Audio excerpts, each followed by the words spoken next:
Apologize before for the loud gavel, just needed to reconvene the meeting. Today is November 4th, 2025. It's after 9:30. The Lee County Board of County Commissioners regular meeting will convene. If we could have the invocation from Pastor Mark Silliman from Cypress Lake United Methodist Church.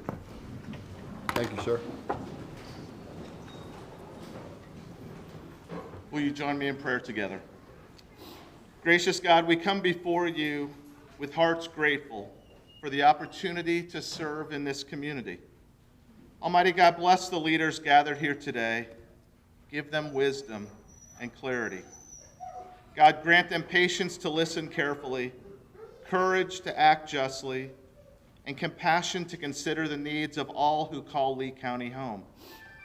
May every decision made at this meeting reflect integrity and a desire for the common good. God, we also pause today to remember next Tuesday when we celebrate Veterans Day as a community. God, the freedom that we have to gather here today is because of the men and women that have served and are currently serving this country. God, thank you for their service. Thank you for the family's sacrifice so that this service can happen. Thank you, God, for the freedom we have here today to gather, to speak, to listen, and to treat each other with dignity and respect. God, we ask for your continued blessings on Lee County. In your holy and precious name we pray. Amen. Please turn to the flag. I pledge allegiance to the Flag of the United States of America and to the republic for which it stands, one nation, under God, indivisible, with liberty and justice for all. Thank you, Pastor.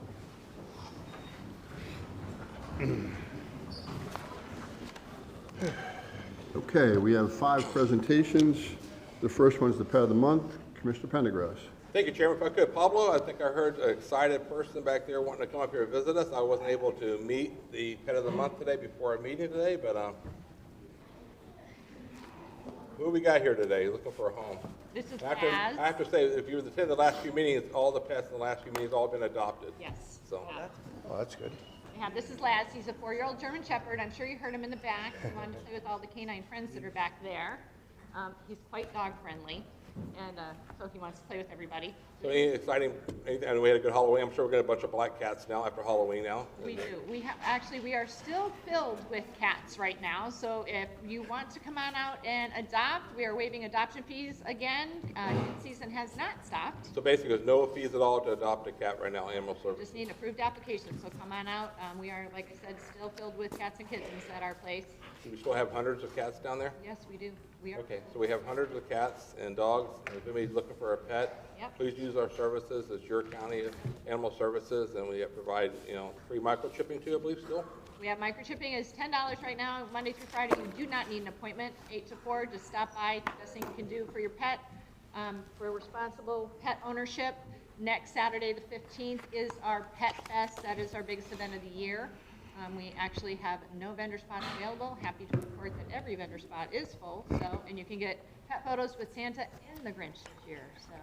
Her coloring is kind of like his coloring is kind of like a coyote in a way, kind of look. He's beautiful color, Yeah, isn't he? so- Yes, definitely. And he's Well, going to thank hang you. out at DCD today, so every pet of the month gets to go hang out for a day in one of the departments, so, Good. yeah. I'm sure he'll find a good home over there. He will. Thank you very much. Thank you so much.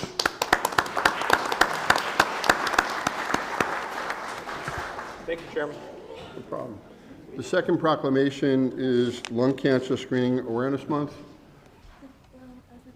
If you come up to the podium, I'll read a proclamation, we'll come take a photo, and then you'll actually give some comments. How's that work? Sounds good. Great.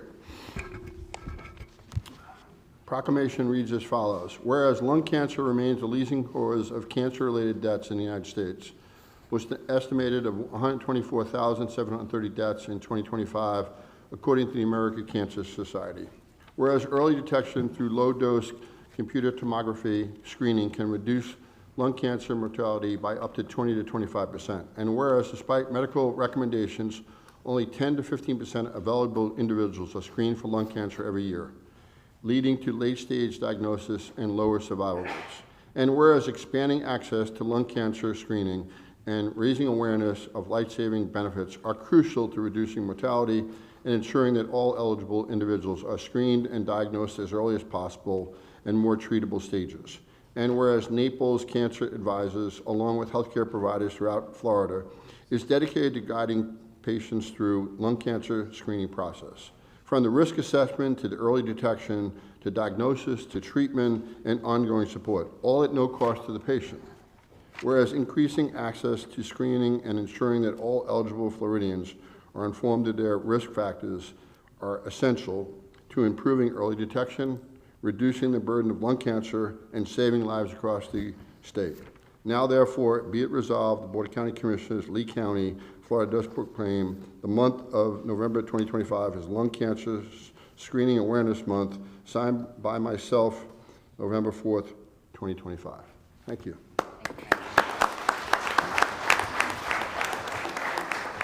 This is your proclamation. Thank you so much. Nice. Thank you. Thank you so much. Thanks again for coming, and we're going to take a nice photo. Smile.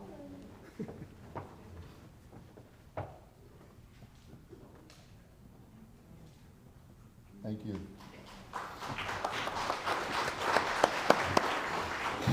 Please. I'm just going to say a few words. Good morning. Thank you so much for allowing me to be here today.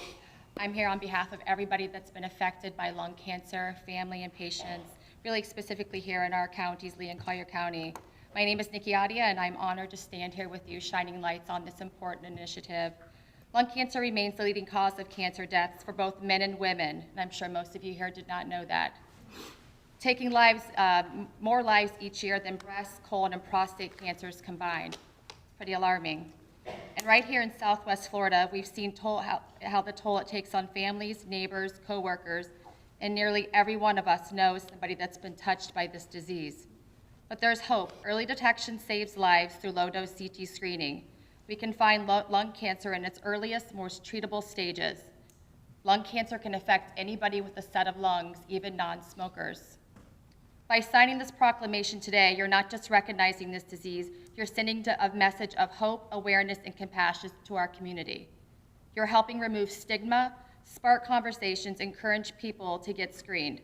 So to every survivor, caregiver, and family who has ever faced this battle, really any cancer, but specifically lung cancer this month, today we honor you. Your courage inspires me, and those who've lost someone they love, please know that your loss drives this mission forward every single day.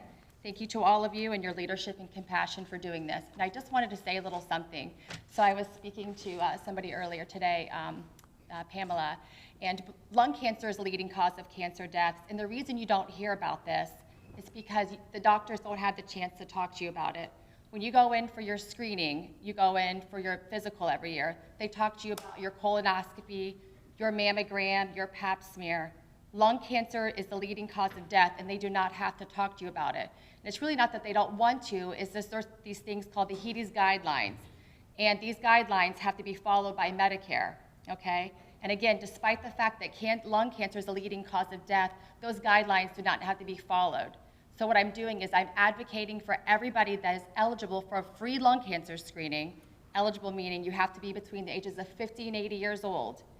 I encourage anybody in this room to go and talk to your doctors, advocate for yourself and say, I would like to have a lung cancer screening done, and they will give it to you, okay? It's free. Lung cancer kills more people, and what's very unique about lung cancer specifically, is you don't know you have lung cancer till it's too late.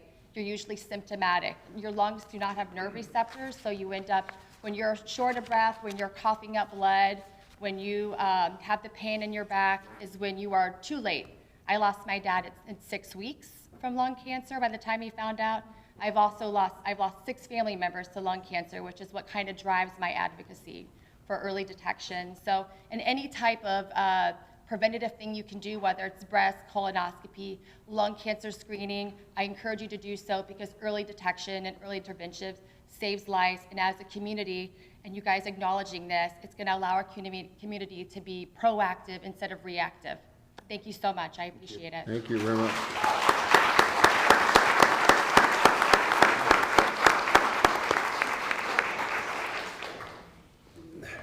The next proclamation will be by Commissioner Hammond. Thank you, Mr. Chairman. I'd like to ask Deb Covio and everybody's here who is here with the Dog Obedience Club of Lee County. Come on forward. Just come right to the podium. How are you all doing? Hello, doing great. Good. Yeah, just come right to the podium and I'll read this into the record. I'm so glad you brought your friends with you. We They're did. very well behaved, by the way. That's the point. Okay, the proclamation reads as follows. Whereas the American Kennel Club was established in 1884 to foster interest in purebred dogs and to promote the welfare of purebred dogs and is the largest registry of purebred dogs. And whereas the American Kennel Club promotes responsible dog ownership through programs such as Canine Good Citizen and permanent animal identification such as tattooing and microchipping. And whereas the American Kennel Club established AKC Responsible Dog Ownership Day to promote all aspects of responsible dog ownership, including proper veterinary care, safety around children, obedience training and licensing, which are essential to a happy and healthy bond between a dog and his owner. And whereas hundreds of AKC member and licensed clubs, as well as other animal organizations across the country, recognize AKC Responsible Dog Ownership Day and have committed to educating the public about responsible dog ownership through local events and demonstrations. And whereas the Dog Obedience Club of Lee County, with permission from AKC and in conjunction with the AKC Responsible Dog Ownership Day, will be hosting Responsible Dog Owner Day on November 15th, 2025 at their clubhouse at 6351 Bayshore Road in North Fort Myers. Now therefore be it resolved that the Board of County Commissioners of Lee County, Florida does hereby proclaim that November 15th, 2025 shall be known as Responsible Dog Owner Day in Lee County. And we ask all residents to learn more about the important aspects of being responsible dog owners. It's signed this 4th day of November by our chairman, the Honorable Kevin Ruane. Congratulations. Happy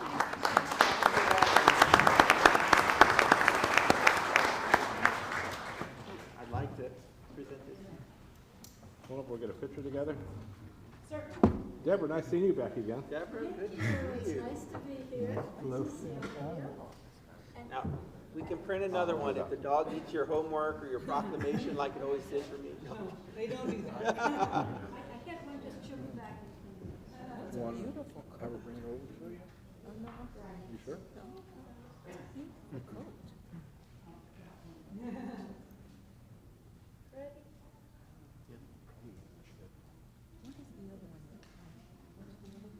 I think you got it.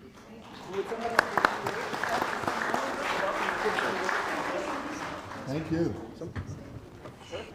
I'm Lisa Beaver. I'm the president of the Dog Obedience Club of Lee County, and we've just opened a beautiful new location in the old Lynx building off Bayshore. Wonderful. So we're one of the new tenants at the old Lynx building.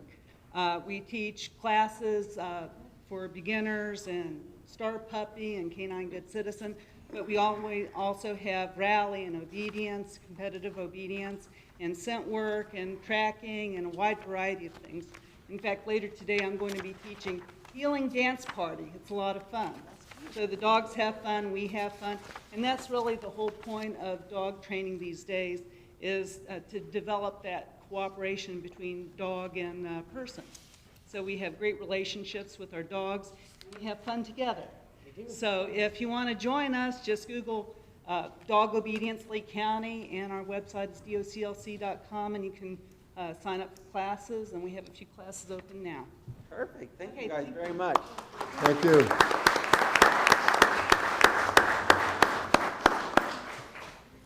Thank you, Mr. Chairman.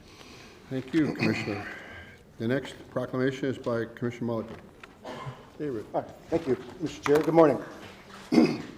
So I'd like to welcome up everybody regarding the Hunger and Homeless Coalition.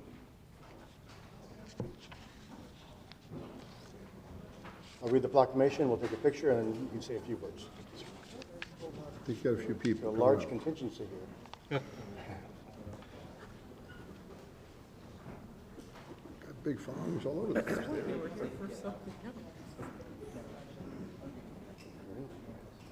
All these people here for you today. That's a lot of heart. Well, good morning.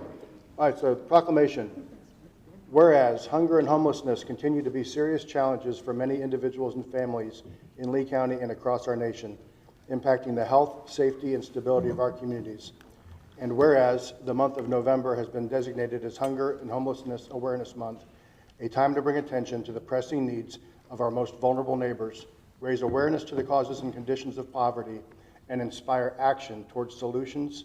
And whereas the Lee County Continuum of Care, in collaboration with nonprofit providers, faith-based organizations, healthcare partners, and government agencies, works tirelessly to ensure that homelessness in our community is rare, brief, and a one-time occurrence. Overall homelessness in Lee County has decreased 6% over the last 12 months. Chronic homelessness has decreased 12% over the last 12 months. Veteran homelessness has decreased 27% over the last 24 months, and senior homelessness has decreased 15% in the last 12 months. Whereas, through coordinated efforts, the Continuum of Care has strengthened access to housing, supportive services, and innovative programs that provide hope, dignity, and opportunity for individuals and families experiencing homelessness. And whereas it is fitting and proper that the County of Lee set aside time to honor and recognize those working to address hunger and homelessness, and to recommit to solutions that uphold the value of housing, food security, and human dignity for all. Now, therefore, be it resolved that the Board of County Commissioners of Lee County, Florida, does hereby designate November 2025 as Hunger and Homelessness Awareness Month in Lee County, Florida, and commends the Lee County Continuum of Care and its partners for their dedication, leadership, and service in making homelessness rare, brief, and a one-time occurrence. Duly executed by our chair, Kevin Ray.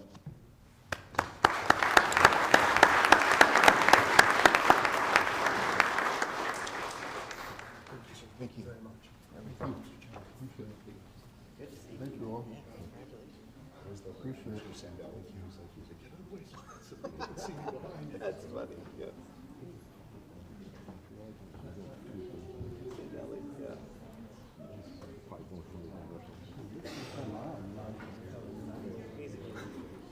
Yeah, we got a big group. I love it.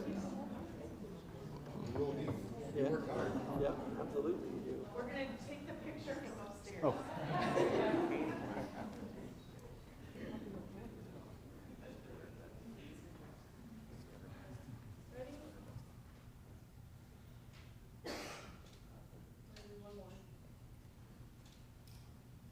Thank you. Thank you. Thank you very much. Appreciate it. Appreciate it. You can say a few words? Thank you. By all means. Thank you. Thank you for everything.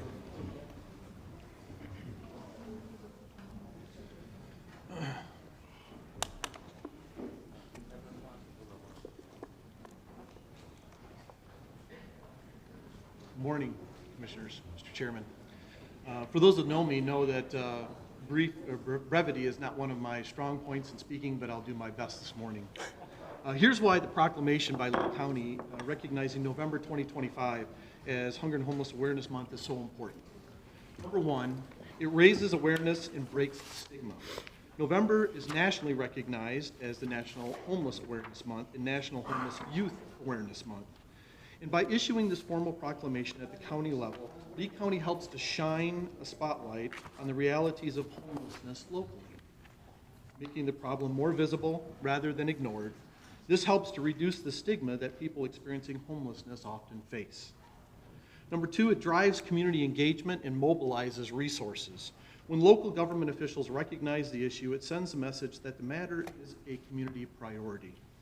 And that tends to encourage not-for-profits, faith-based groups, service providers, government entities to coordinate more actively. Volunteers and businesses step forward in partnerships with one another.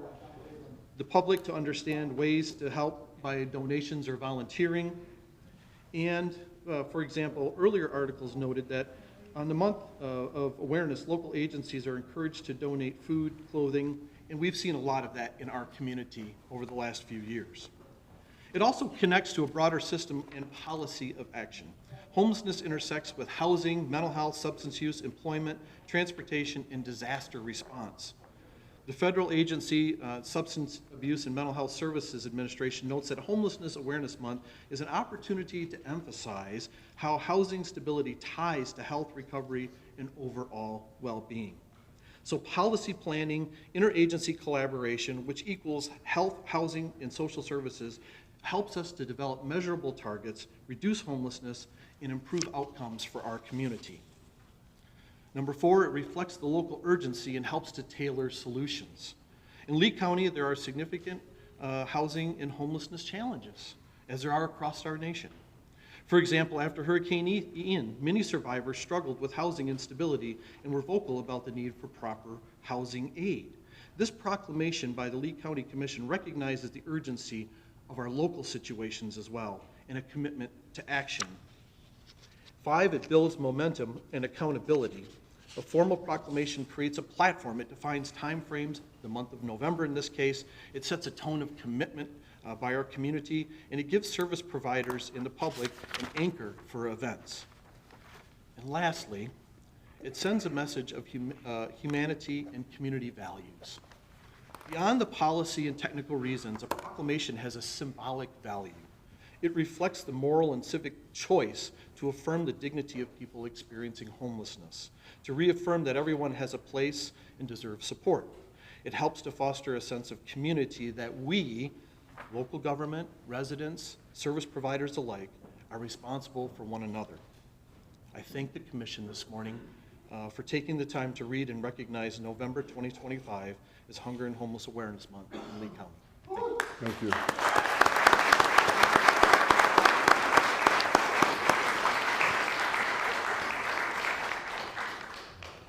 And our last proclamation, again, will be by Commissioner Hammond. Thank you, Mr. Chairman. I'd like to call up everybody who is here for National Injury Prevention Day. Lots of folks from Lee Health, including Dr. Joseph Lewis. Guys, if you would just come stand by the podium, I will read this into the record.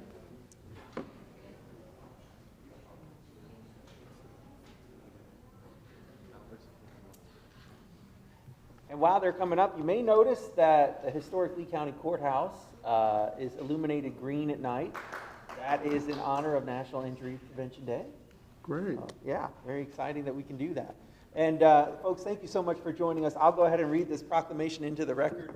Whereas injuries are the leading cause of death and disability for individuals ages 1 to 44 in the United States, whether intentional or unintentional, injuries cause physical harm, disability, or death. Unfortunately, Southwest Florida is committed to reducing these incidents through education, outreach, and awareness. And whereas in 2024, Lee County experienced 14,455 crashes, resulting in 8,830 injuries and 125 fatalities, along with an increase in water and boating accidents. Lee Health operates the only Level 2 trauma center between Sarasota and Miami, serving as a vital resource for trauma care in the region. And whereas Lee Health Trauma Services strives to create a safe and injury-free community across Southwest Florida, as trauma injuries continue to contribute to rising hospital visits in Lee County through 2025. Whereas Lee County supports National Injury Prevention Day to promote the safety and well-being of its residents, in partnership with Lee Health, local governments, businesses, and communities are encouraged to shine a green light to raise awareness about injury prevention. Whereas hospitals, state agencies, and community organizations play a key role in preventing injuries and fatalities by promoting safety practices and empowering residents to take action. And whereas National Injury Prevention Day highlights collaborative efforts among Lee Health Trauma Services, Golisano Children's Hospital, law enforcement, fire departments, emergency medical services, and other community partners dedicated to protecting residents and visitors across Lee County. Now therefore be it resolved that the Board of County Commissioners of Lee County, Florida does hereby proclaim that November 18th, 2025 shall be known as National Injury Prevention Day in Lee County, and we call upon the residents of Lee County to join us in this observation. It's signed this 4th day of November by our chairman, the Honorable Kevin Ruane. Congratulations, everyone.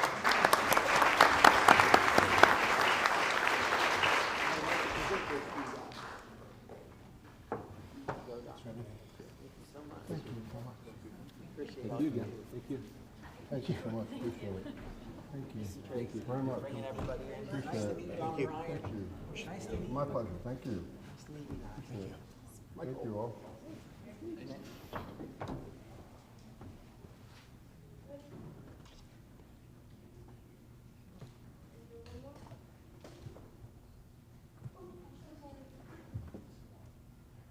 Thank you. Would somebody like to say a few words? Okay, perfect.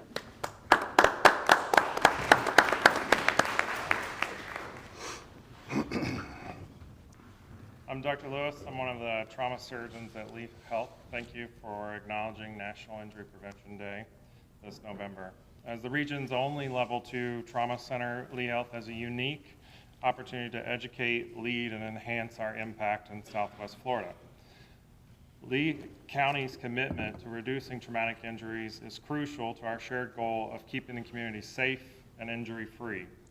We also want to extend a special thank you to our fire services, emergency medical services, law enforcement, and many others with whom we work closely with every day. The ongoing collaboration and dedication to Lee County's Board of Commissioners, community members, neighboring counties are vital in raising awareness and preventing both unintentional and intentional injuries. However, when injuries occur, we'll be ready at Lee Health. Our commitment to the region is broad and encompassing by bringing new technologies and advancing trauma care in the region. We have a trauma survivor with us today, Nicole Hall.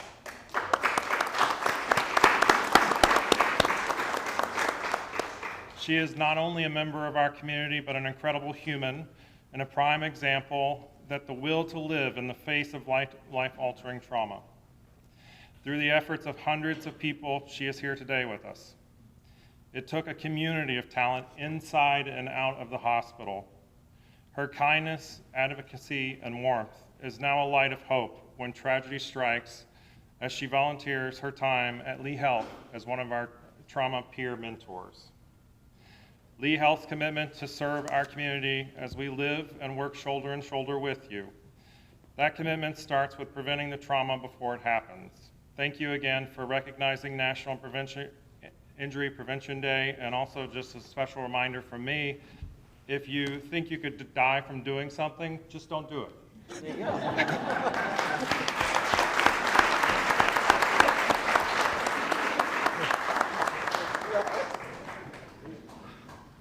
Thank you, Mr. Chairman. Thank you. Seems like good advice. But you really.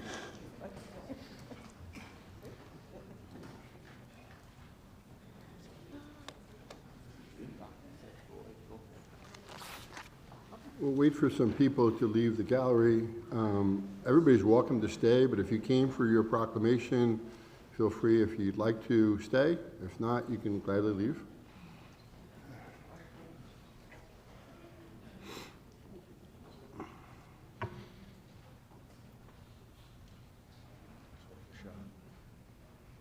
Okay. Going to move over to the recap. And underneath the recap, we have several commissioner items that we'll deal with then, and there's nothing else that I need to address on the recap. A couple of housekeeping issues, if you will. First and foremost, everyone that has reached out to my family, I can't thank you enough for the support, the love, the warmth. I don't know if God ever gave me the strength to lose two brothers in 5 months, but it's been, I have a difficult situation. I know they're up in heaven with Commissioner Greenwell looking down upon us, and I appreciate that. With that in mind, I certainly have maybe gone through the motions and been a little numb up here. We do have rules of civility. I will basically put everyone on notice right now. If you're going to come up to this podium and you're going to address any particular commissioner, you're going to be asked to leave. You speak to the body as a whole. You don't pick anybody out. I don't care what anyone says. You don't have the right to do that. We're here to listen to your comments, and I certainly gave a lot of liberty over the last couple of months, and I don't think it's appropriate, and I don't think it's respectful. I want everyone to speak what they have to say, but speak to us as a body, and those are our rules of civility. I thought it was necessary to say so. Thank you all. We'll now move over to the consent agenda. Commissioner Hammond, any items you'd like to pull? None today, Mr. Chair. Commissioner Pendergrass. None. Welcome back. We're glad to have you back. Thank you. Great to be here. Commissioner Mulligan. Pleased to report I have 0 to polls today. I do as well. So with that being said, can I entertain a motion for the consent agenda? Move the balance. Second. I have a motion by Commissioner Pendergrass, a second by Commissioner Hammond. I do have a comment by Marsha Ellis on item number 7. Thank you. Yes. Good morning, Commissioners. Marcia Ellis for the record, and I'm speaking on item number 7 today, which is to direct to public hearing repealing and replacing the Animal Control Ordinance 1422. In the item summary, it states that this is comprehensive changes to rules related to animal control and services. However, what is being proposed is anything but comprehensive, and it fails to address the many concerns that have been brought before this body related to animal control. Attorney, Please put that under the can I interrupt for a document second? camera.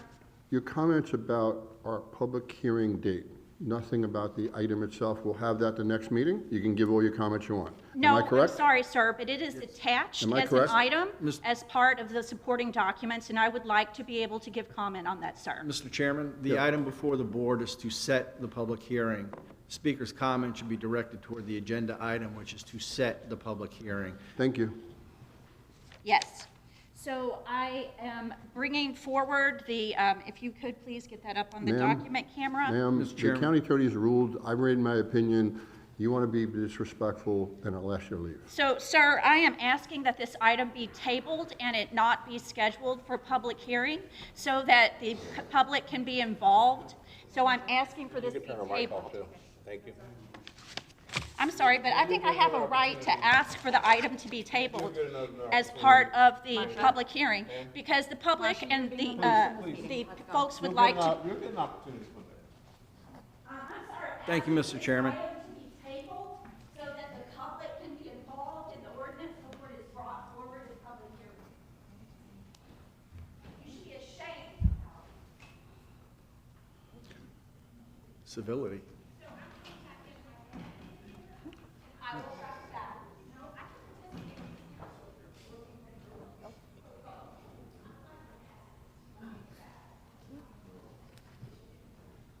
Thank you. Sorry for the disruption. Any other public comments? Seeing none, I'll bring it back up to the dais. We have a motion, we have a second. Any other discussion? Anyone opposed? Motion carries unanimously. Thank you all. I believe that'll take us to the administrative agenda. Thank you, Mr. Chair. This item is to provide direction for Lee County Hurricanes EPGR-DR program. I'd like to ask Mr. Salyer to present the item. Thank you. Good morning, Commissioners. If you'll bear with me for a couple of minutes, I would like to set up this item by just discussing some of the timelines in front of us for the CDBG-DR program that are driving the need for some decisions. You have essentially a Gantt chart in front of you that points out a few things, the first of which is the expiration of an urgent need waiver that provides us the ability to do projects that don't qualify as low, moderate income, but rather are just what it says, urgent needs of the community that don't necessarily satisfy that particular target audience. And so getting awards made prior to the expiration of that waiver would be key for sure. And then secondly, you've got the closeout period, the end of the performance period for the grant itself. And the information in between depicts the timeline that it takes for a very clean infrastructure project to progress using this funding. So you have to have a number of things with DR funding, as you all know at this point. We have to get federal environmental clearance, then authorization to use the grant funds from HUD. Then we have to procure design. We have to go through the federal process for that.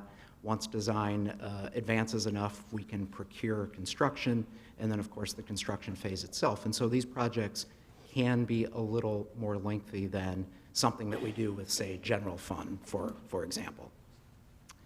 And so with that as the background, I think this impacts three particular areas that we'll talk about, and if we can advance to the next slide, please. The first one that I will address, is FEMA's Hazard Mitigation Grant Program. The county and surrounding jurisdictions, independent districts, et cetera, submitted HMGP applications to the Florida Department of Emergency Management, who shepherds them through the FEMA process for us, in summer of 2023. As of right now, we're aware of 5 awards that have been made countywide. That may have changed in the last day or two, but it's very few. And we do not have any visibility whatsoever for when awards might be made by FEMA. And so because of that timeline that I just showed you, we are quickly running up against some deadlines that put in jeopardy our ability to provide the local match for the HMGP applications. You'll recall that those are funded 75% by FEMA. They need a 25% non-federal match. Under the rules of DR, you can make the quote-unquote non-federal match with those funds, but because they all require the full environmental clearance, design, procurement, and then construction, we are going to quickly be running against a deadline by which we need to perhaps explore alternatives for that funding. And so part of the motion that we're asking for today is to grant staff authority to start exploring other options for the mitigation funding that the county had reserved for HMGP match. The second thing that is certainly affected are the affordable housing projects. So you'll recall we went through multiple rounds of awarding projects and or identifying some projects for potential awards that haven't formally been made yet. All of the projects rather that are still in the pipeline had indicated to the county in their applications that they would be underway no later than late spring of '25. When it became evident that that wasn't going to happen for many of the projects, the board provided direction that they wanted to see these projects get underway by the end of this calendar year. At this point, we have some projects that won't quite make that deadline either, and so what we've suggested in the motion is that we push the timeline as far as we can to comply with the previous slide that we looked at, which in our estimation would be requiring projects to have a financial closing by February 6th, and then commence construction no later than March 6th. And the reason for those timelines, again, are just, we keep pushing it as far as we can, but the board is going to have to reallocate funding, and we have to do that through an action plan amendment. All of that takes time, and so that's the reason for the recommendation. And so, with that said, a number of things we're asking for today by way of direction are to rescind the 2 single-family housing awards that have been formally withdrawn by the applicant.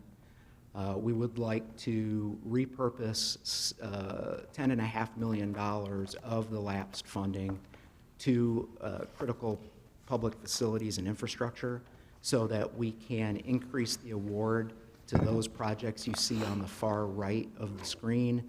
These are projects that either are enhancing scope or have run into some cost overruns. And then we're also recommending that you approve $7.5 million for construction of a new emergency medical services station on Pine Island. There are a number of smaller things contained in the motions that I can address if you like, but I will be pleased to answer any questions that you have. Any questions for Glenn? I do have a couple of cards from some people that obviously have projects here, and I'd like to hear from them first to understand some of their situations. Ethan Mayer? Ethan, are you here? Major. Yeah. Sorry. Sorry. Ethan Mayer. Sorry, sir. It's my handwriting. Commissioners, thank you very much. Major Ethan Frizzell, serving with the Salvation Army. Let me start by extending our deep appreciation for your continuing support of the Center of Hope, and that project is going well, and I appreciate that. I come today for an opportunity that has presented itself in East Lee County, which I know is a priority for us to move human services to that area.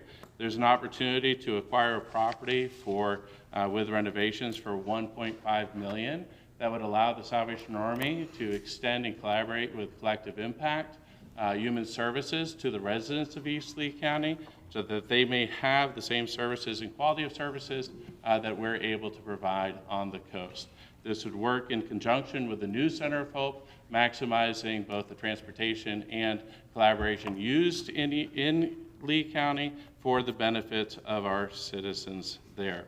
So our request today would be to direct staff or encourage staff to consider the East Lee Hub as part of the CDBG or other funding.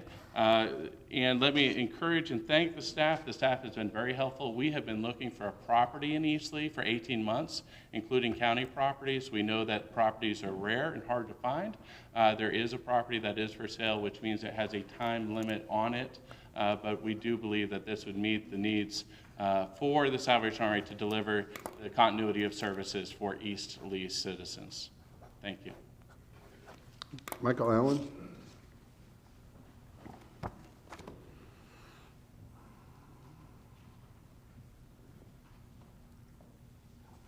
Good morning, Commissioners. Michael Allen, Revital Development Group. Thanks for the opportunity to comment on the CDBG DR item, in particular item 1B, the timing for proposed construction and closing deadlines. We're involved with two applications that haven't yet closed and have been awarded Ava Square and the residents. While I agree there's time-sensitive deadlines, I do believe that there's a need for carving out some exceptions.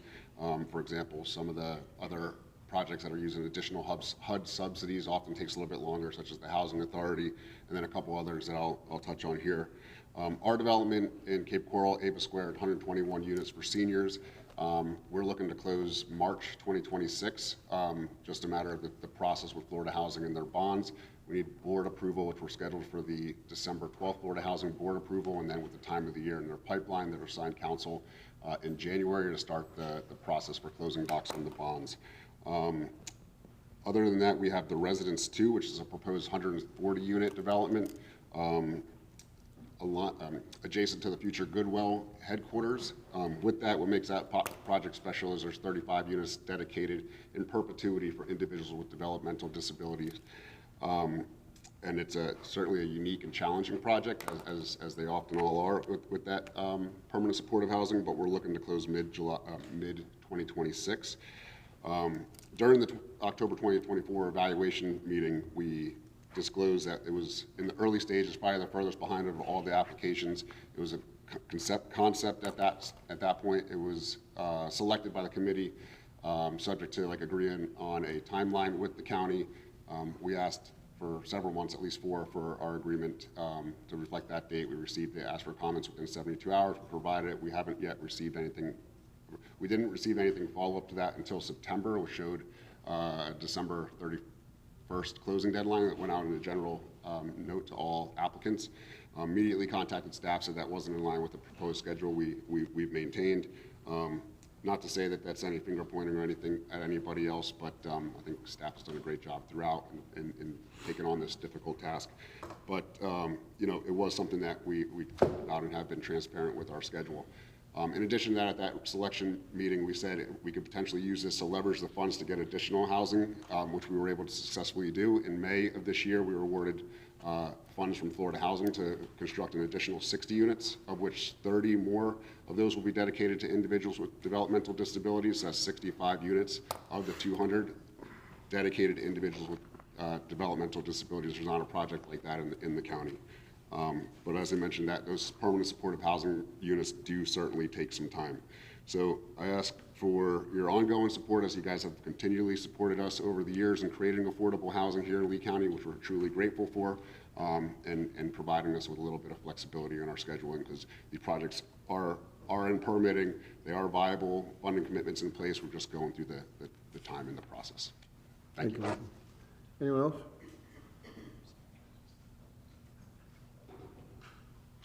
I didn't see your card, but I figured you'd like to speak. Sorry. Okay. Good morning.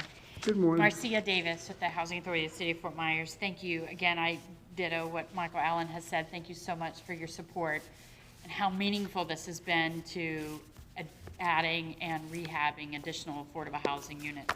And just for the record today, 3 years ago today, November 2022, we set out to have a groundbreaking on Cleveland Avenue, 30 days after the hurricane, 30 plus or so minus. And Thursday, we'll be having ribbon cutting in our commitment to persevering through the most If every challenge could have been in the place of that, it was. But we're proud to say, and hopefully that everybody will join us on Thursday at 9 a.m.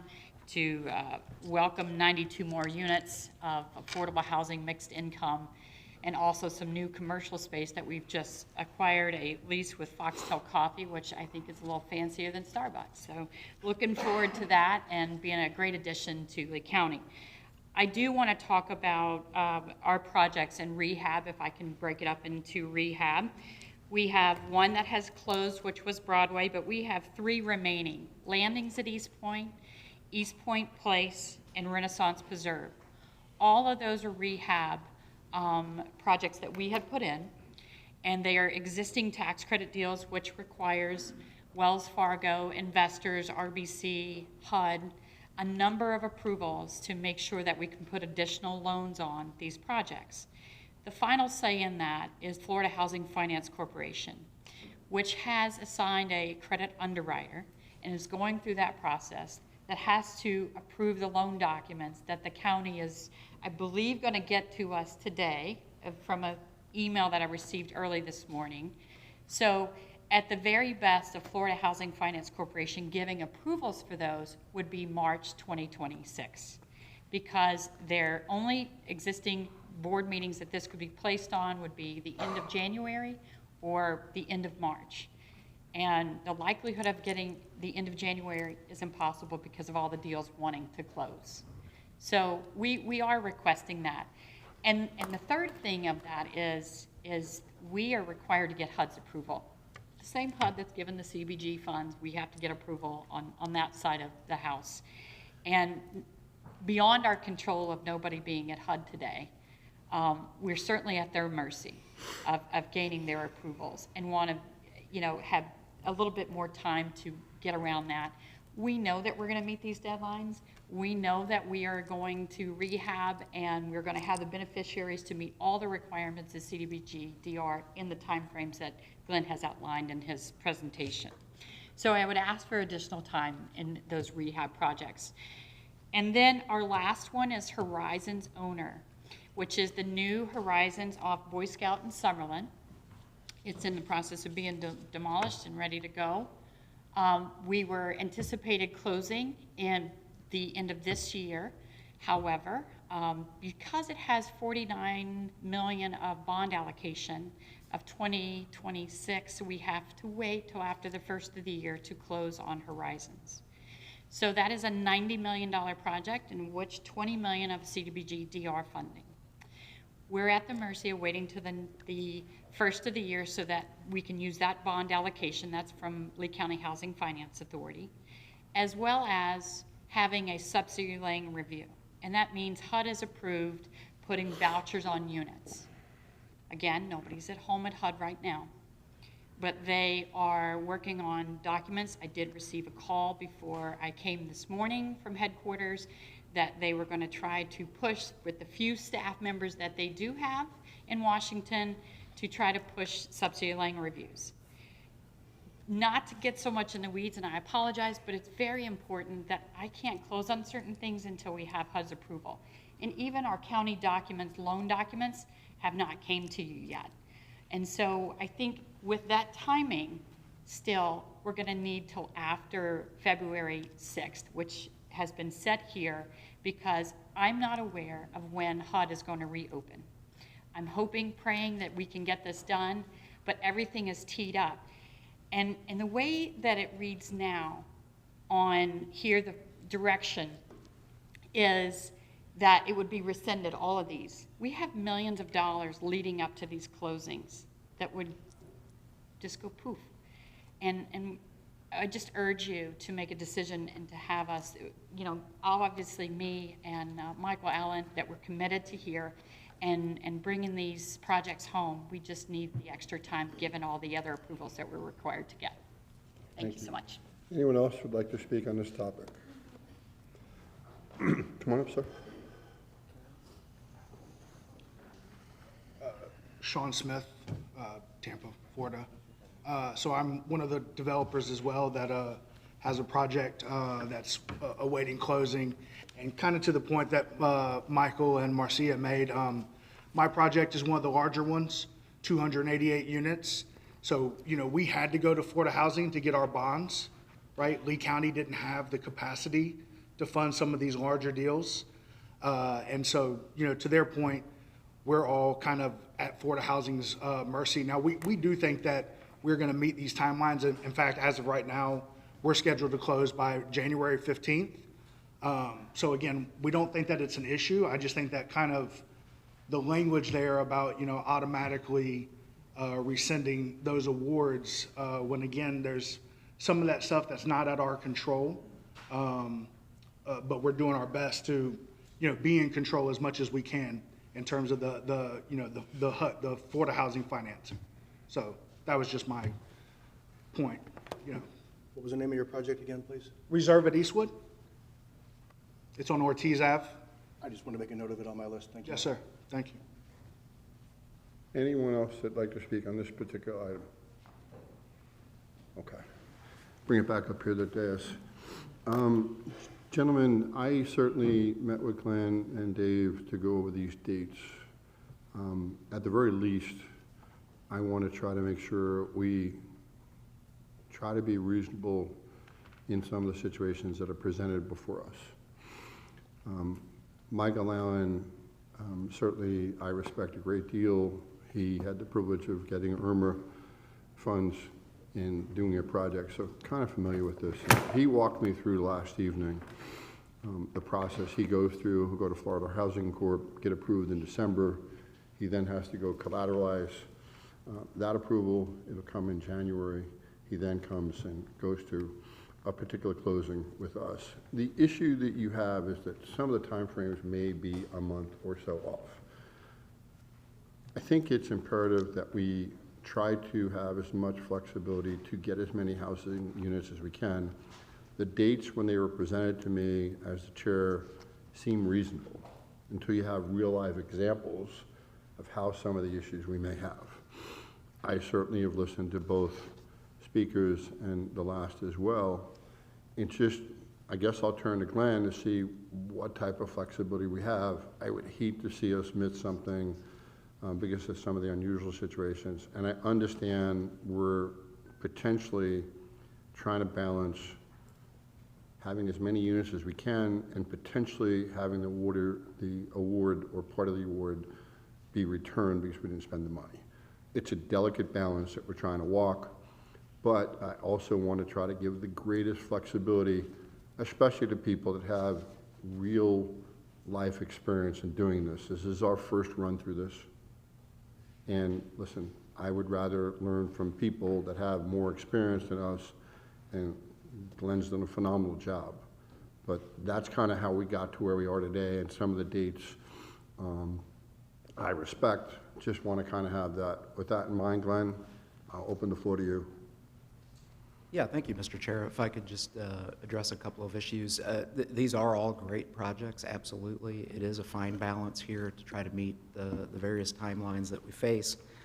I do want to I just do want to revisit that the rehab projects were awarded in September of 2024. And so there's been a lot of time to work through these approvals. The new development projects were awarded, by the ones that we're talking about here, mostly during the special meeting, January 7th, I believe, if I remember, of this year. And the board at that time did lay out the timelines, and the timelines, again, are predicated on these benchmarks that we need to hit.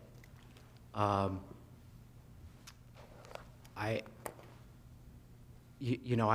think we've pushed it out about as far as we can here. I'm not really sure where additional wiggle room would lie, because you're going to have to know how much money you want to reallocate in order to initiate an action plan amendment to do that. That action plan amendment requires formal action by the board, a 30-day comment period. We submit it to HUD, then HUD has 45 days to approve. Then you need to award all of your projects, and we need to get them into HUD's system prior to expiration of the urgent need waiver. So that's the challenge that it creates. if, if the board wants to take some risk on that and maybe we forego a couple of projects that we would have otherwise done, maybe the timelines just won't work depending on how far these eventually get pushed out. That's always an option, of course. On the residences project,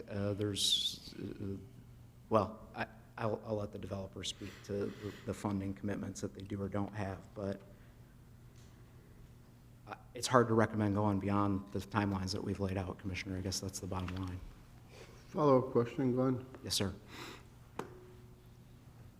What would be the ramifications if we push this to the December meeting and you have an opportunity to meet with the people that came up here, go through it, give it a last final?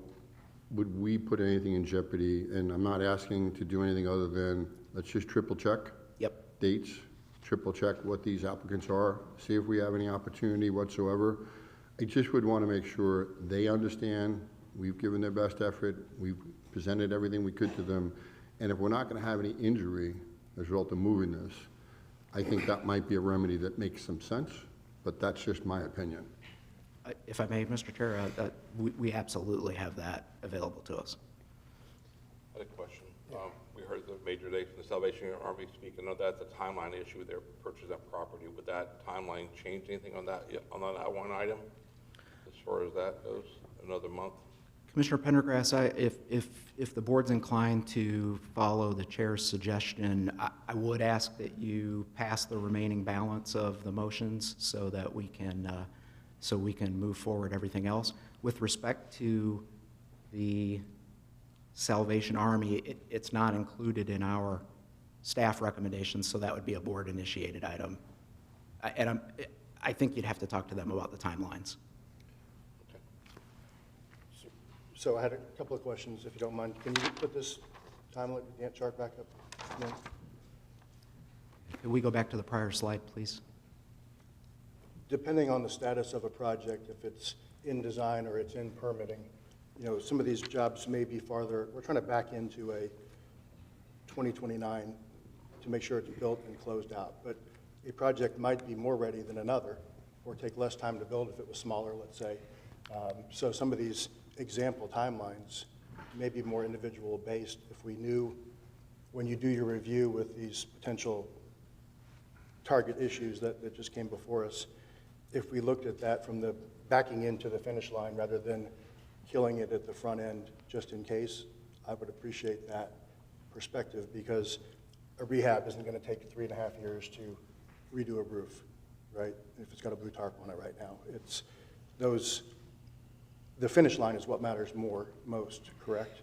So if we know it's a 6-month project to redo or a 2-year project to build out of the ground, then that would affect your timeline examples. If your example on this slide says we're not starting anything until the end of 27 for construction, but some projects might be ready faster than that, correct?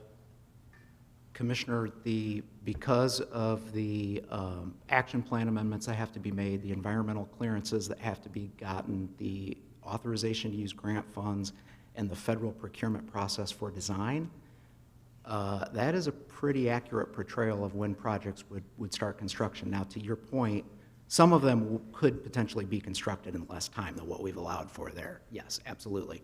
The challenge that we face is the front end of this thing and getting these projects in under the urgent need waiver.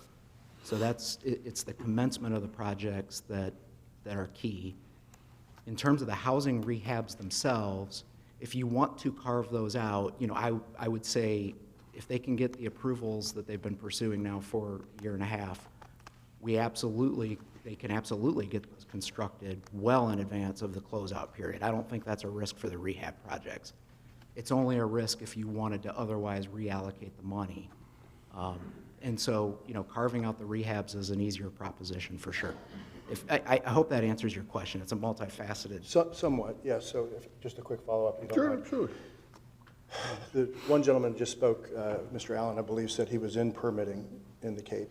So where would that, if he's in permitting, where would that fall on your chart here? If they have a permit, where does that fall into this timeline, a permitted project? I'm not sure what you're asking me other than when could he commence Design, construction. engineering, and plans must exist. So this is for infrastructure projects. The housing projects would be different because they already have designs. They may still be pursuing what we would call a development order in the county.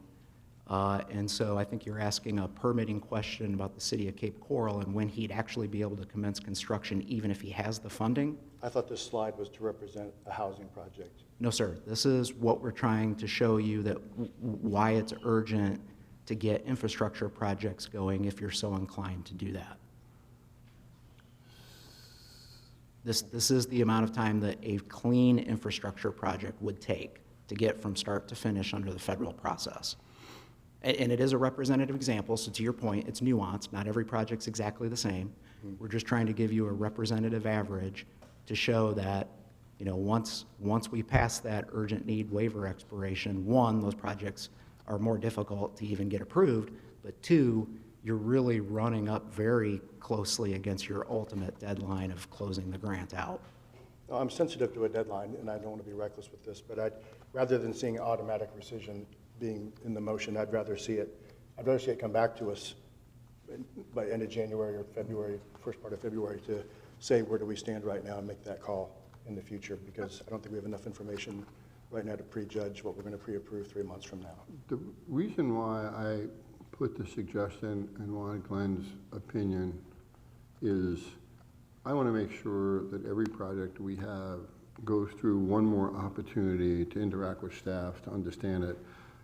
The complexity of stacking financing, and not that I have enough experience like Michael, but I'm in the financing in a different elm where we stack. And it becomes complicated because, as I learned last night, not much different than my business, we would get an approval in December. You would then try to collateralize that approval in January or so, or February. So you are probably a month, maybe.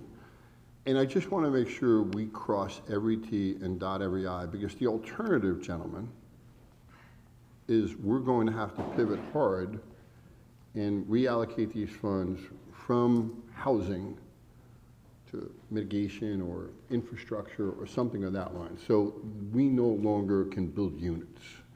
And I just want to make sure we've triple checked everything. And since there's no injury in moving this a month, let's make sure the applicants have an opportunity to interact with staff, go over it, have a real last go at it, and then we can come here and make a more informed decision.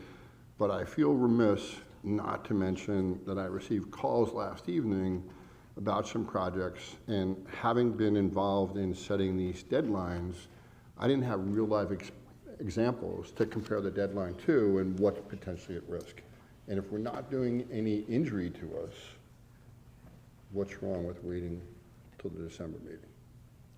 That make sense?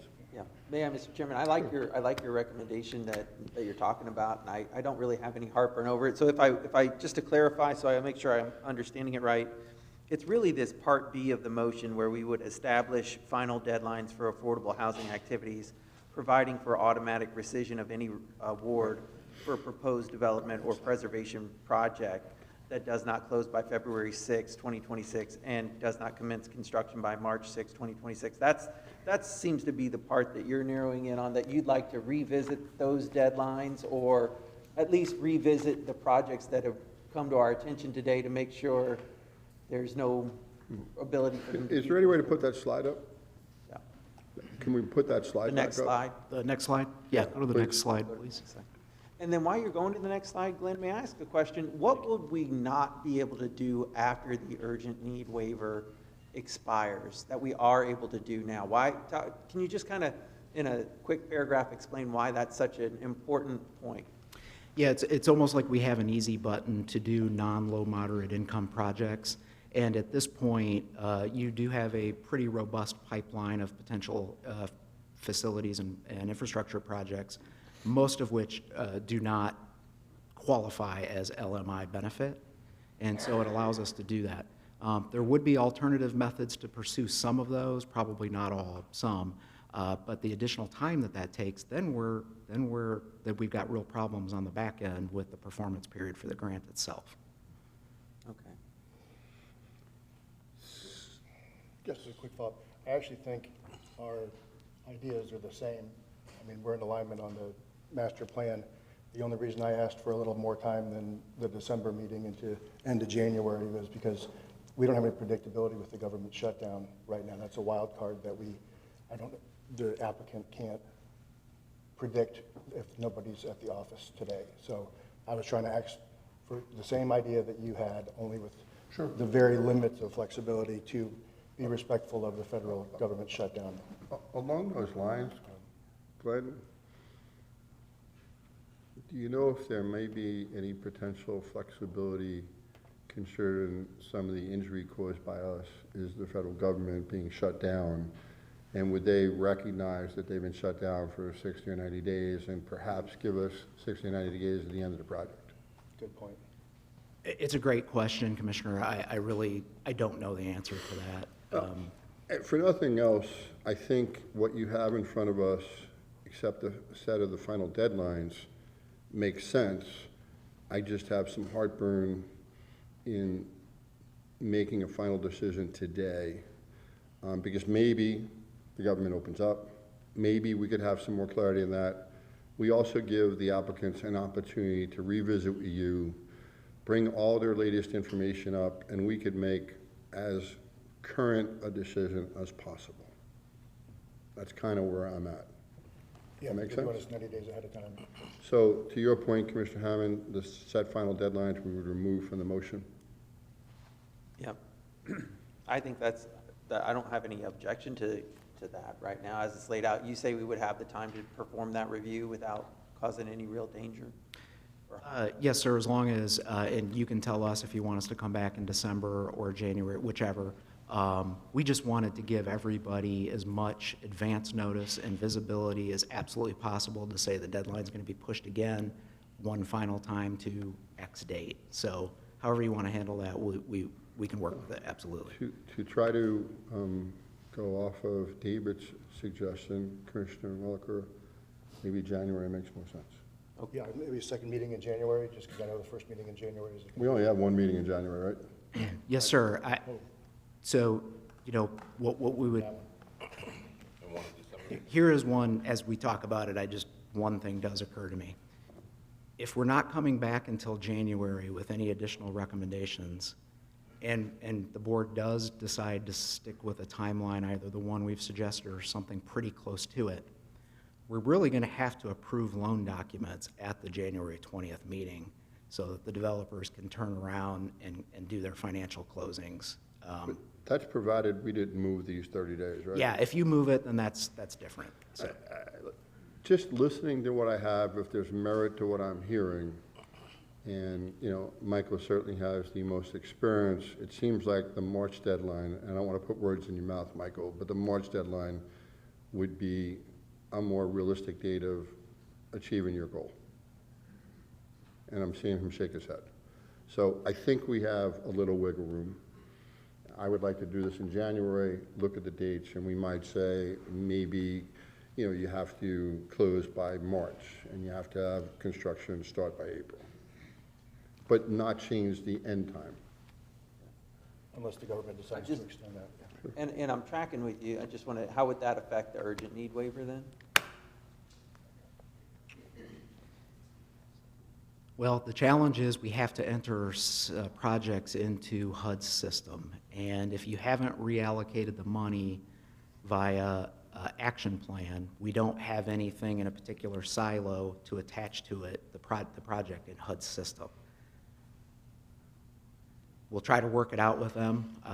We've had this conversation with them a couple times. I don't know if there's really a mechanical solution, but what I'm saying is if you want to do the infrastructure projects, you have to have money within the infrastructure silo so that we can enter the project into HUD's system and attach the funding to it. We can't just enter a project without funding attached. What's the last possible date we could do that? Do you know that? It would be the end of April, if I recall correctly, yeah. So you could run parallel paths and/or recommendations to achieve what you're hearing the board do and not necessarily put what Commissioner Hammond just did at risk, correct? The only thing I could think of is we could initiate an action plan amendment to reallocate the funds, start that 30-day period, and then the board could just retract it if these things are actually going to work. You could retract that action plan amendment then. Because I think I've heard December to be fine. I certainly respect my commissioner to my left being January being more appropriate, and I want to try to certainly respect what Commissioner Hammond brought to the table. So if we could achieve all those things and maybe work on parallel paths, not to interrupt the deadlines, is what I'm trying to achieve. And that was my concern, just making sure we have the most flexibility. If we do end up having to reallocate dollars, we want to have the most flexibility to put them towards projects that make sense. That's I all. think we're all in agreement to that. We just want to max out our flexibility period. Sure. Commissioner. And I just want to make sure, Glenn, I know your team kind of has, I want to make sure we don't in jeopardy at all of losing any money because of like, obviously no silo to put it in. So that's one concern. I totally support extending the dates, but as long as we don't in jeopardy to make sure you confirm that with HUD that we're not going to in jeopardy of losing any of these funds because they are restricted based upon timelines. Mr. Chair? Gentlemen, please consider in this example, not every infrastructure construction project is going to take a year and a half to build, right? So The application process. It's that's that, sure. well, it's actually just that waiver that's really the key, though, that expires at the end of the first quarter there. That's what allows us to be able to do any infrastructure project, whether it's low mod or not. After that, we've got a whole lot more hoops to jump through to be able to even approve that infrastructure project, if that makes sense. And again, earlier my question about the Salvation Army, they're asked the 1.5 million for the Salvation Army. Would that, you need board direction also to include that for this direction? If there's any money in the future to be allocated for that? Yes, sir. We would need board direction to explore that project further. I was actually going to walk that on. So what I would recommend, gentlemen, and make sure I get this correct. Glenn, as long as you feel as comfortable as you can, given what we just put you in, I'd like to make a motion that we move forward all parts of this except the final deadlines, okay? And include Commissioner Pendergrass's money for East Lee Salvation Army as part of my motion. Yeah, I'll second that motion. Yeah. I'd like to have this come back in January. That's my motion. I have a second. Any public comment? I had one other question, if you don't mind, please, just before I make a final motion. Sure. Item G for the Pine Island Emergency EMS Station, I think is a relatively new project on the list, and I certainly am pro Pine Island. Okay, but I wanted to clarify that we had deferred 3 other EMS stations that were in East Lee County for budget purposes, and if this project was getting in front of those other ones that were already scheduled, that we said it was part of our budget discussion of unfunded projects. So could you just clarify that for the audience? Yes, Commissioner, Mr. Chair. Yes. Yes, we are moving forward with, we're requesting to move forward with Pine Island. I think we will come back and talk about Babcock as well through CDBGR, but the other projects are still moving along as planned. They're all staged out based on funding and need. So we have that worked out, so when it really needs to be online for us to meet those call times, we'll be well ahead of that. So we have it all mapped out for that. This didn't bump those other projects. Correct. I just wanted to make sure everybody heard that. Okay. I have a motion and a second. I'll go to public comment. Come on.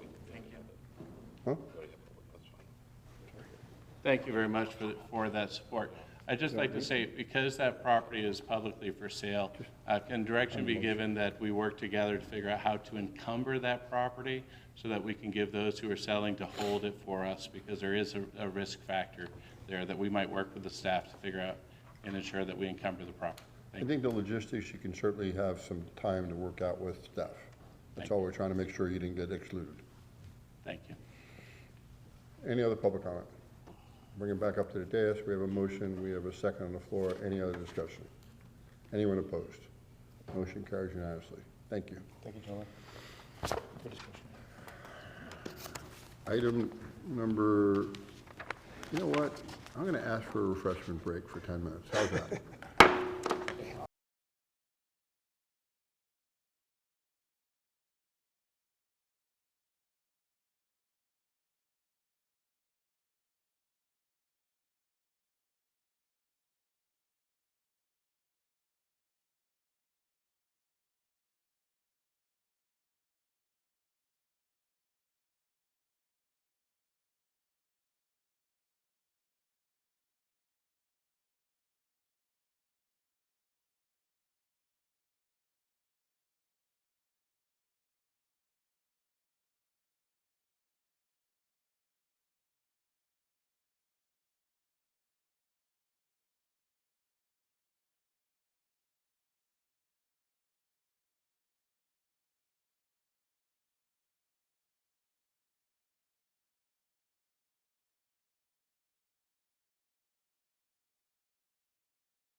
Apologize for the interruption. So we missed most of it. Mr. Chairman, for the record, if you would have asked the motion maker to repeat his motion and then the second.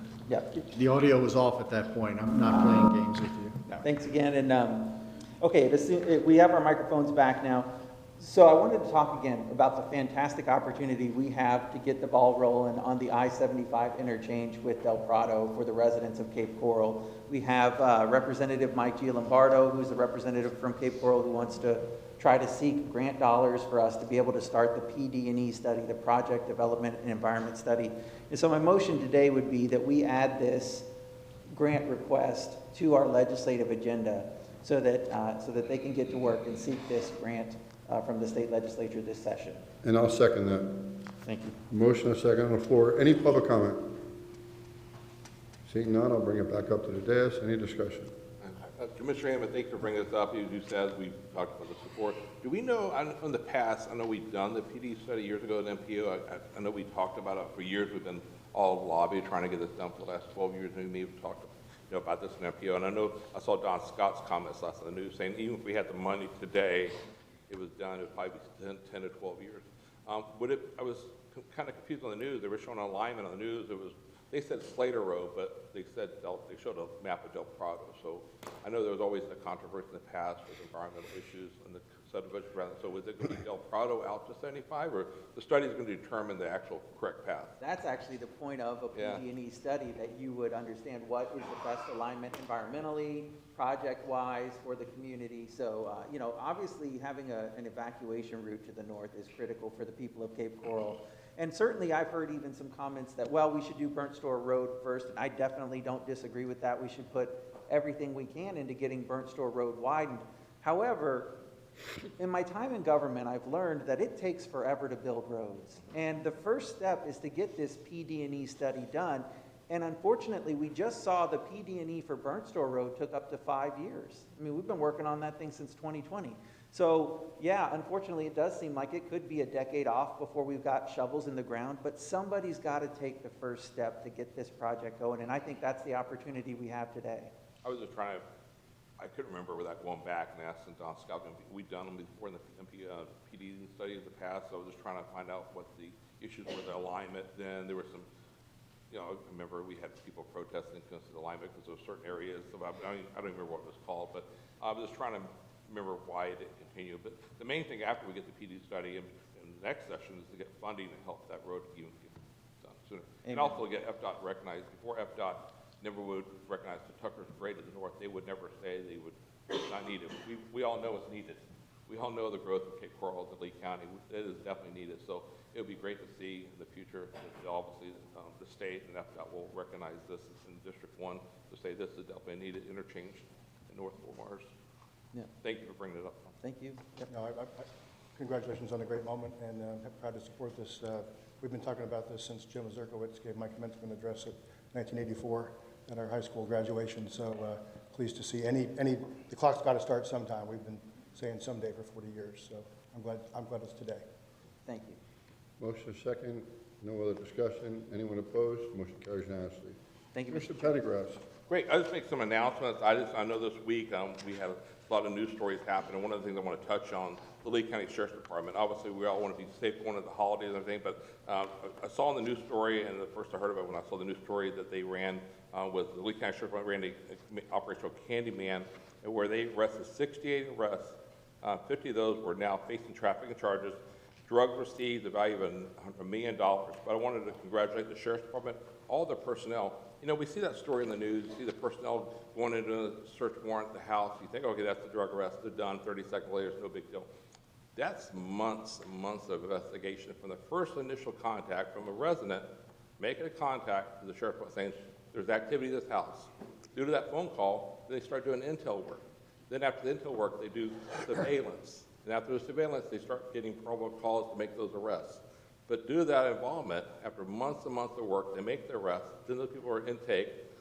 So again, I want to thank all the Lee County Sheriff's Department employees that are involved with everything, from the call taker to the evidence, the sheriff who's having a great command staff and keeping that organization. So it's just, a lot of bad people off the streets again in Lee County. That's a good thing. The next thing I wanted to also recognize was the vehicle enforcement, our code enforcement. The same week of the story that ran with our code enforcement, we've been talking about it. We hear complaints about how many code complaints we have, semis in the area in Lehigh, and I think I was shocked to hear. I knew it was a lot of complaints, but due to our Lee County code enforcement, they reported 719 commercial vehicle violations in 2025. Nearly 40% of those complaints come from Lehigh Acres. Led to 347 violations, and 155 of those vehicles in the right-of-way. That's semi-trucks parking in a residential area. So again, thank you to our code enforcement officers and the sheriff's department working together. That's obviously a big eyesore and a quality of life issue in Lehigh Acres and everywhere in Lee County. County Manager, I did have a question. I know Commissioner Ham brought up before about having a workshop on code enforcement issues. When's that coming up? Because a lot of the code enforcement issues we have are, we have some homes, you have the squatters, you have the people that are hoarders, and those homes sit there for years, and it's an eyesore, and the quality of life. So when's that workshop come up on that? The workshop has not been set at this moment. We are currently implementing some measures internally that you've given us direction about. The workshop more than likely would become at the beginning of the year. Okay. Because thank you, Commissioner, for bringing that up. Because that's something we still need to address, because I know our code enforcement officers are working day and night and making this enforcement, and thank you to them, they're doing a great job.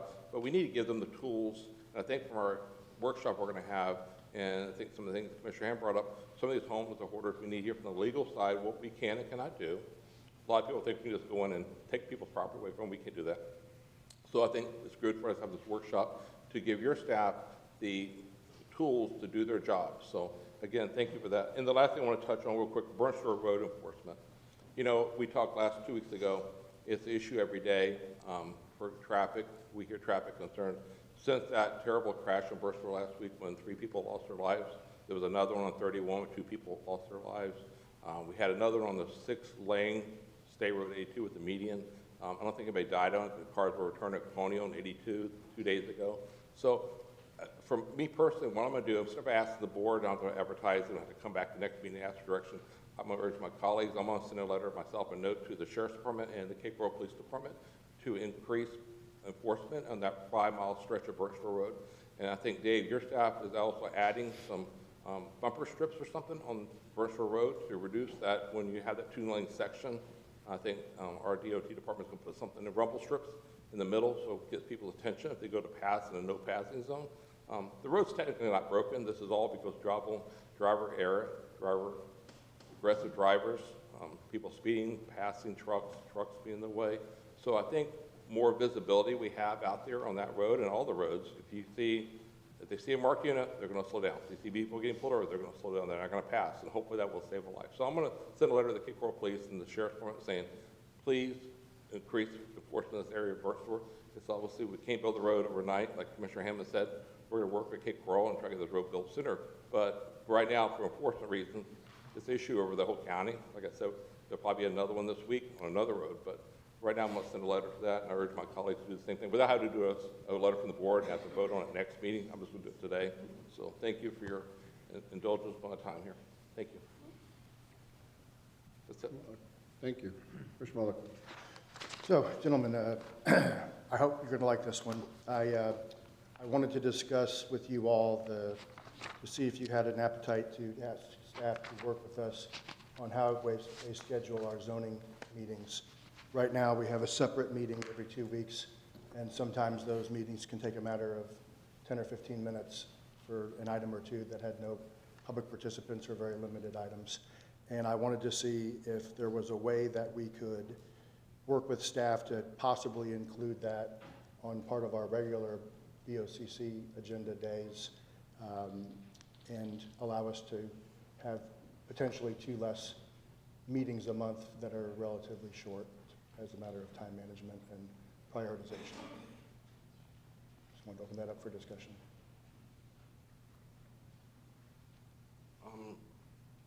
In the past, we had talked about it years ago. We actually used to meet every Tuesday. Every Wednesday was zoning. Do you remember that? I think were you here then? We first started that. Then we switched to every other Tuesday. I understand what you're saying. There's some meetings, like you said, we had one recently, was very short.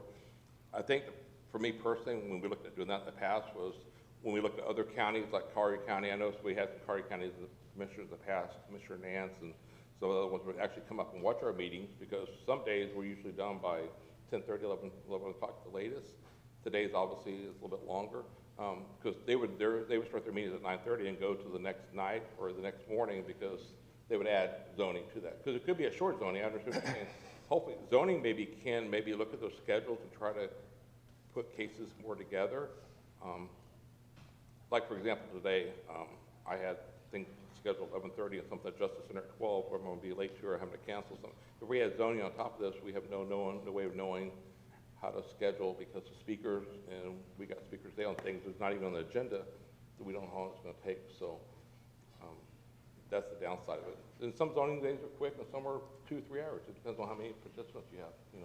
Like tomorrow would be a longer day. If we had that today on today's calendar, we wouldn't be here until 7 o'clock tonight, probably. So hypothetically, is there a way that staff could bundle more items once a month, or, some of these items, there are no public participants, or there's 5 or less, as an example. If there was a certain threshold or discretion that staff knew that it was relatively benign cases, that we could fold those in an effort for efficiency of time. You probably could have that discussion with the HECS. I know in the past when we brought that up, there was pushback from the private sector with attorneys, and also you have applicants that have been waiting months and months and months to get their process approved, and then they get another delay because of scheduling. That's the downside, but it's so. Well, they could notice. They've always tried to be accommodating to their calendars, because sometimes it's a funding issue about closing, and that's why they try to push the meetings up sometimes. But I just don't know how you would sit there and try to figure out which case you're going to take, which one you're not going to take, and who's going to pick and choose that. That'd be up to the HECS to do that. I assume that's who makes the calendar, the HECS or county staff does that for the zoning? Staff. Staff. From community development, right? Correct. Right. So it cannot be hard to ask them to pick and choose who goes, who doesn't go, who do you push back, who do you make one person wait over somebody else, kind of would come into. So can you just discuss with us how you put, if you're responsible for making the calendar, how do you prioritize the one we have currently? Sometimes meetings get canceled, sometimes they get deferred. Can you speak to that, please? Mr. Chair? Yes, please. I'd like to ask Mark. Sorry. Good morning, Commissioners. It's a great question. A lot of it's based on, I'm not sure why I got so much feedback here. A lot of it's based upon how the caseload's coming from the HECS as she hears cases and they're released to us for schedule. Obviously, if there's smaller cases with very few participants, we would have to hold on to those till we got a meaningful number to make a more full meeting. So that would be something that, as Commissioner Pendergrass mentioned, might be something that developers and other folks that are pushing these projects might not sit well with them, because they're waiting on us to hear them. So, we'd have to use discretion. We'd have to understand how many participants, what type of topic are we gonna have a conversation about, the type of discussion that the board might have on a case. So you just have to take a chance on how much time do we think each case would take and bundle them that way. But I think the concern would be holding on cases for too long and getting that feedback from the development community. Well, with your discretion, excuse me, just to follow up, some cases might move forward faster. Sometimes we've had problems with quorums. We don't always have a quorum for a meeting, and it gets deferred for other reasons. And if we know we're mostly here today, on Tuesdays, then sometimes I was just trying to look for any opportunity that we could do to expedite things and make a more efficient use of time. But I don't know why a zoning case would be hypothetically any different than a public hearing we just had.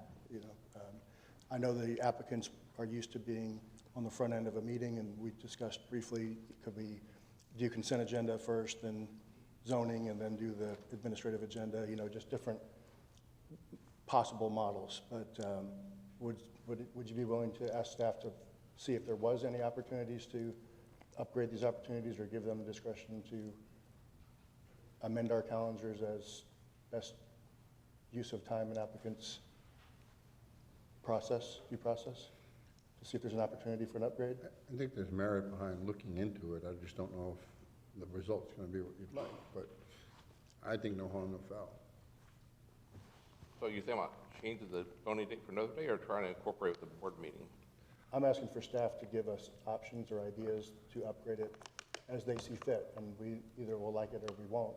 I just don't know how you could upgrade a schedule unless you start picking who goes, who doesn't go. And I'd hate to see our staff being put in that position, just saying, this applicant goes, this applicant doesn't go. You know, it's kind of like, But they said they do schedule it. They do make those decisions.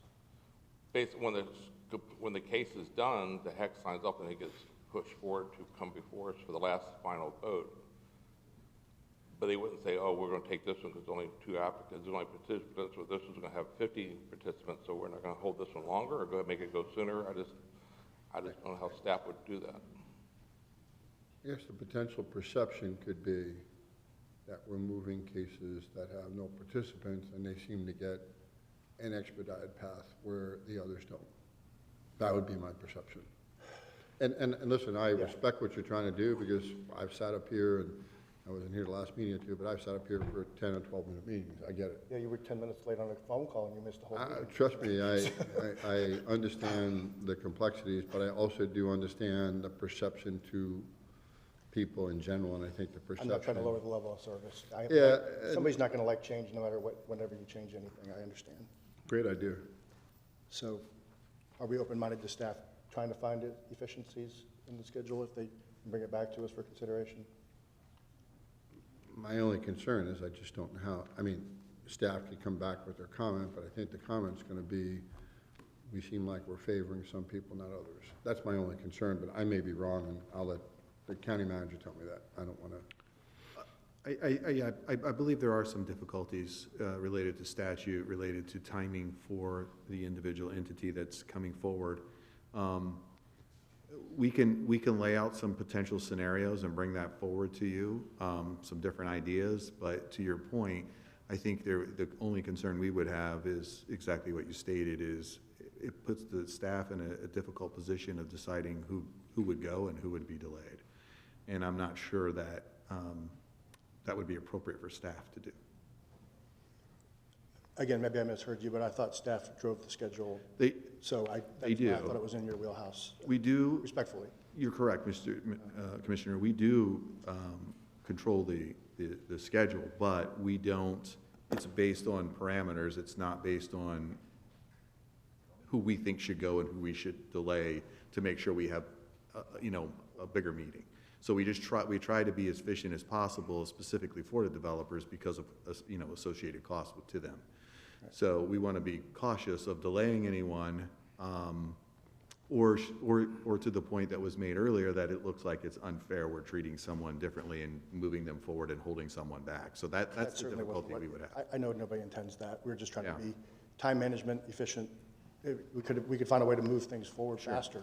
We can bring some ideas forward if that's the board's direction. I would just offer this. I think one of the most efficient ways to handle it for the public actually is the way we handle it. If you think about it, when we come to zoning hearings, you'll come many times and the seats are actually pretty full. And so if people show up for a zoning hearing, but we have the county commission meeting on the same day, we might have to start shuffling people in and out, having overflow rooms and things like that.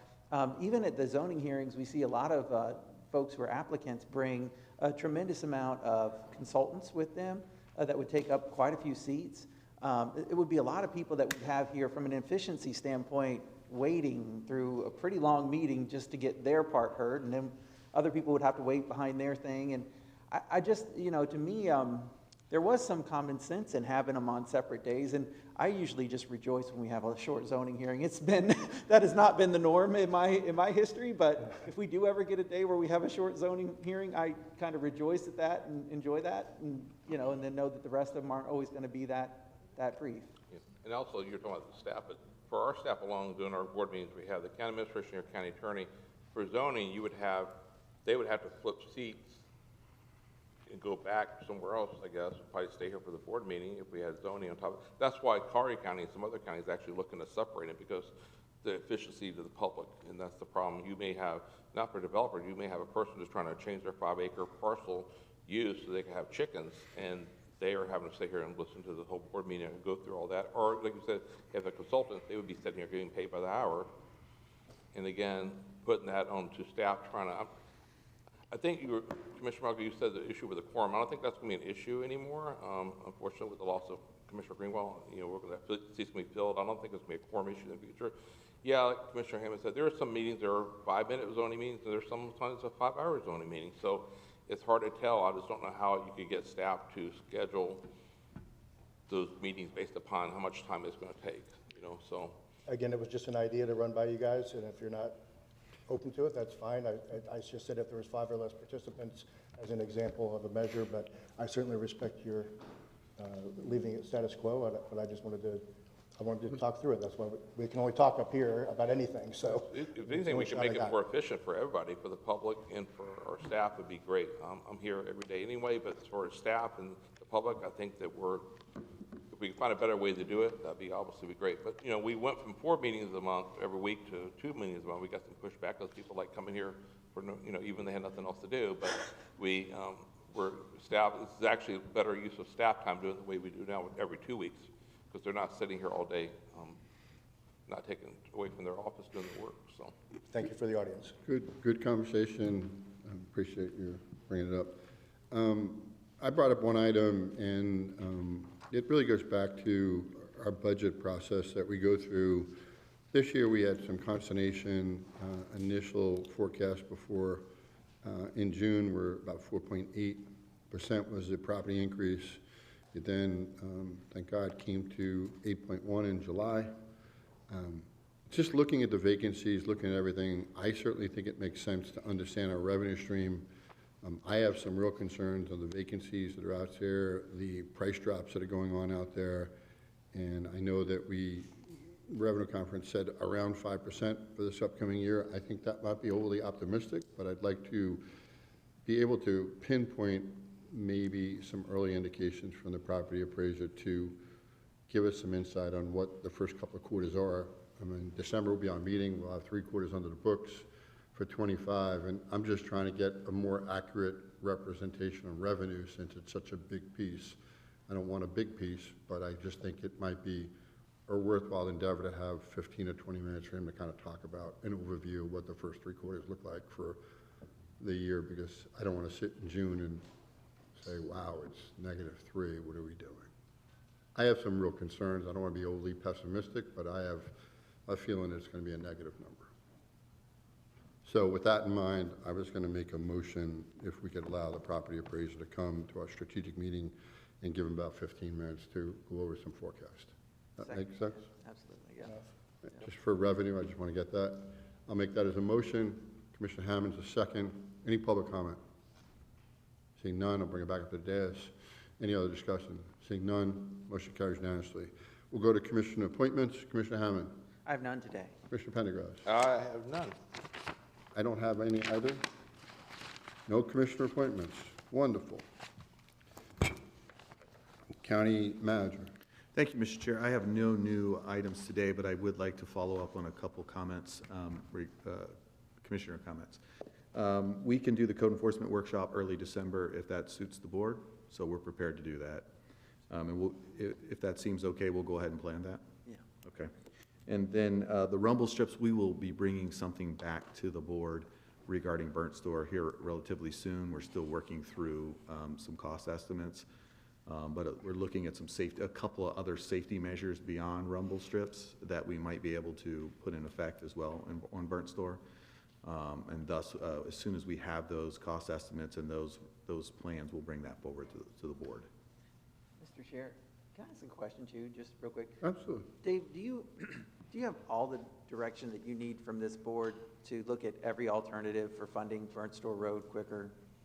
I mean, is there anything that you need for us to say? I think we've said it so many times that we really do want you to look at literally every abstract, pick up every stone, turn it over, look at it, try and find out how to get Burnt Store Road funded quicker. But like, it is our desire to do it far earlier than whatever the cost feasible plan shows, 2036. Like, I don't think anybody up here has the stomach for that. Correct, yes, I believe so, unless there's a change in the current design. We are looking at all options, including what projects are currently funded and underway or about to start, how we can adjust those appropriately to potentially do Burnt Store and maybe pause on another project, and we'll discuss the delay on that specific project. So based on all the direction we've been given, I believe we are looking at every option out there, including different funding opportunities. Maybe you can go into a little bit more detail, strategic planning? Correct, we could do that as well, yes. We should be prepared at that point. And when is that scheduled again? December 1st. December 1st. Perfect. All right, anything else? I have a question. Do we see the history? I know years ago we talked about why is Burnt Store Road not even a state road? Because you have State Road 82, Colonial, all these other roads, but for some reason the Burnt Store originally, 30 years ago, that was the, shoot got in the woods there and go shooting or racing, whatever out there. There's nothing out there, but now, just wondering why that never could be picked up. Maybe you can ask our DOT department to give the history why that couldn't have been such as a north-south corridor, inter-county road, like Charlotte to Lee County, why it couldn't be a state road for funding also. We can bring that back for strategic planning as well. We can give a history. I know there's some history there. I was just wondering, originally it was this kind of like a private road, developer road. It's kind of like how Tree Line started. Then it became a county road. But I just don't remember the history. I don't know if you, Commissioner Hammond, ever looked into that. I remember we asked that question at the MPO, and I think the state said it was originally a state road that was then given to the county during a period when the state was offloading roads because they wanted less of a maintenance responsibility. Right. I appreciate you both bringing it up. It should be an FDOT road, and I don't know why it's not, but it would. Can we gift it? Especially being an evacuation route and so many other issues that have been brought to our attention, it should be an FDOT road. And maybe if it meets all the maybe if the secretary lived in our area, he might be.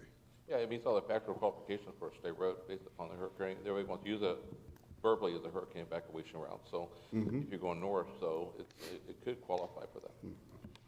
I get it, but I appreciate that, County Attorney. Any other items? No. County Manager, sorry. County Attorney, I know we have to reconvene as the Port Authority. Yes, sir, if you would, please. Can we reconvene as the Port Authority, the Board of Port Commissioners? Thank you, sir. The item that I have before you is in your capacity as the Port Authority. We would respectfully request you set an attorney-client session for December 2nd, 2025, 8:30 in the morning for the purpose of providing guidance to your bargaining team and labor negotiations between the Port Authority and the local 1826. We expect the meeting to take no more than 45 minutes. In attendance would be Commissioner Wayne Pendergrass, Commissioner Maleka, Commissioner Hammond, myself, Andrea Frazier, Rob Holborn, and Executive Director Steve Hennigan. I'll make that motion. I'll second it.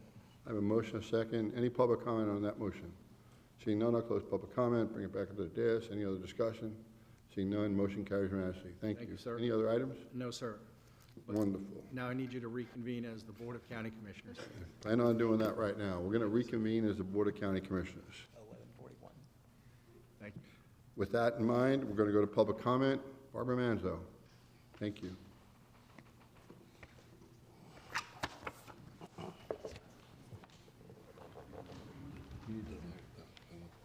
Morning, Commissioners. For the record, Barbara Manzo, Chair of the Eyes on Conservation 2020 Coalition. Commissioners, at the budget hearing in September, dozens of us came to you to speak about our concerns for the lack of funding for the Conservation 2020 Land Acquisition Program. At that time, you expressed your support for the program and its importance to Lee County. However, you failed to fund the program, leaving many of us to believe that without funds, the program is dead. Your solution was to call for a workshop to figure out what to do with the program. Commissioners, you don't need to meddle with a program that is fundamentally sound, and you don't need a workshop. What you need is money to fund the program. Our group has been working on this issue, and we believe that we have a temporary solution for you. The reason you don't have money for the Conservation 2020 Land Program is because the board has consistently lowered the millage rate in the general fund since the program was established in '97. In 1997, the general fund was at 4.47, and Conservation 2020 had a separate 0.5. From 2010 to 2012, the general fund was reduced to 3.65, with a separate fund for 2020 at 0.5. When the two were combined in 13, the general fund was raised to 4.15, which included the Conservation 2020 0.5. Today, the general fund is at 3.76. By continuing to lower the millage rate, the board has in effect reduced the millage rate for Conservation 2020 land acquisition to a 0.09 mils while continuing to fund the other programs. The general fund revenue for 25-26 is anticipated to be in excess of $722 million. By our rough calculations, even the .09 mils should yield around 8 million for Conservation 2020. Pete can correct me if I'm wrong. While this is far from the 40 to 100 million mandated by the ordinance, we are asking you to put 8 million in the fund now to demonstrate that you are serious about continuing this program. By doing so, you will be sending a message to everyone that the program is alive and open for business. Later, when the funds are balanced, you may have more. But for now, we will accept funding of 8 million to keep things going until a solution has been found. Thank you, Commissioners. Thank you, Barbara. That seems reasonable. Really appreciate that. I'll talk a few minutes.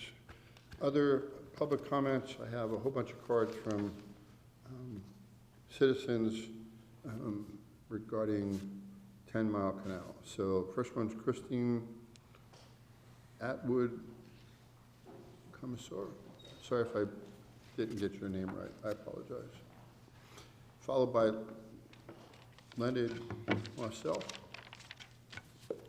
Good morning, Commissioners. The county currently has no budget to dredge the canal and hasn't even started the 1 to 2 year permitting process. Yet it's spending significant funds to remove 2 mangrove islands that protect all of our homes in the Island Park, Hidden Harbor, and Terra Verde communities from storm surge, flooding, and also winds. If the mangrove island is cleared, its soil will destabilize and collapse into 10 Mile Canal, sending sediment downstream, possibly narrowing the waterway and creating new blockages.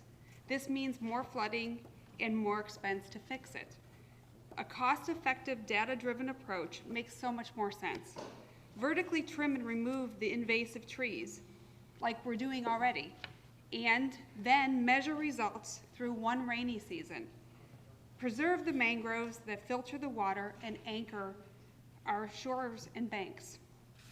Build a second flow channel on the north and south side of the island for long-term improvement. Do the cuts. Help the water flow around the island.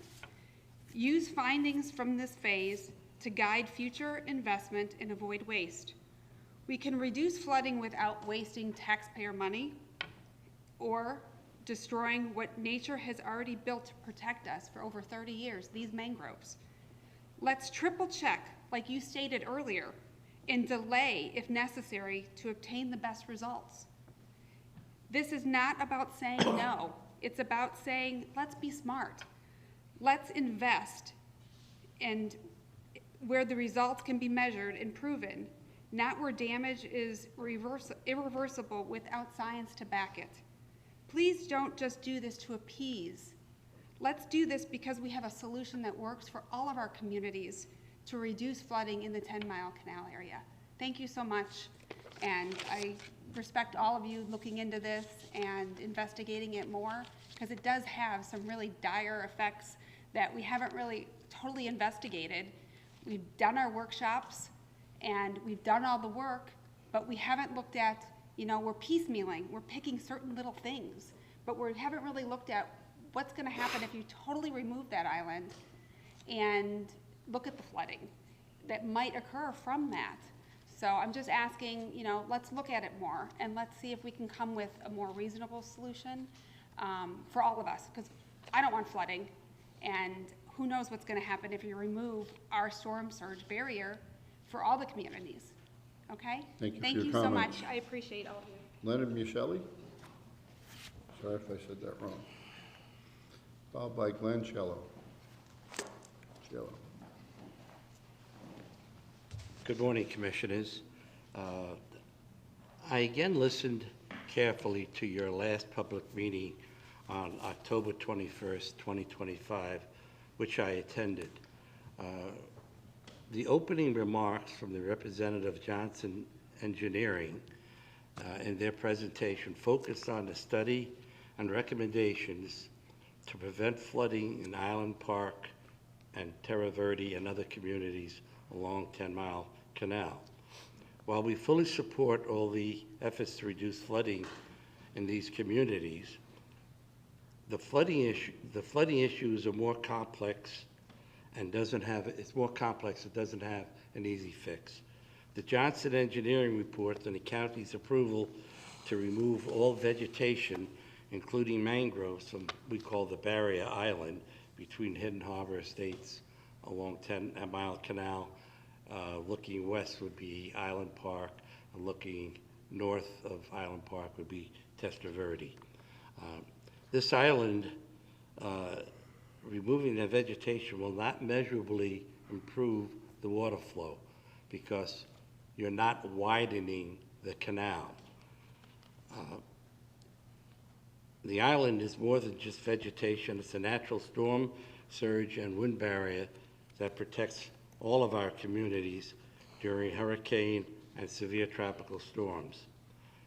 When Island Park was originally approved for residential development, the county did not account for the fact that the area sits at or below sea level, lacks proper sewers and culverts, and was not designed with a seawall to protect against tidal and storm surges, which is the major contributing factor for flooding of the communities. It's not the natural water flow going down the canal. Given these facts, we believe a new comprehensive water management study should be conducted, one that explores alternative recommendations that might, I emphasize might, help reduce flooding in the Island Park and Testa Verde communities. Even the Johnson Engineering representative admitted that during a major storm or hurricane, all bets are off, meaning Island Park and Testa Verde will flood. Removing all mangrove and vegetation is not a practical or effective solution. Instead, we propose a more practical or effective solution. Instead, we propose a more balanced approach. Perform a vertical cut at the base of the island on the west side to widen 10-mile canal and improve water movement. Just like task one in red is already in progress. Your time's up, sir. Sorry, the red light's on. Thank you. Glenn Cielo, we have a green, a yellow, and a red light. When it gets to yellow, you have a minute left. Followed by Tracy Hernandez.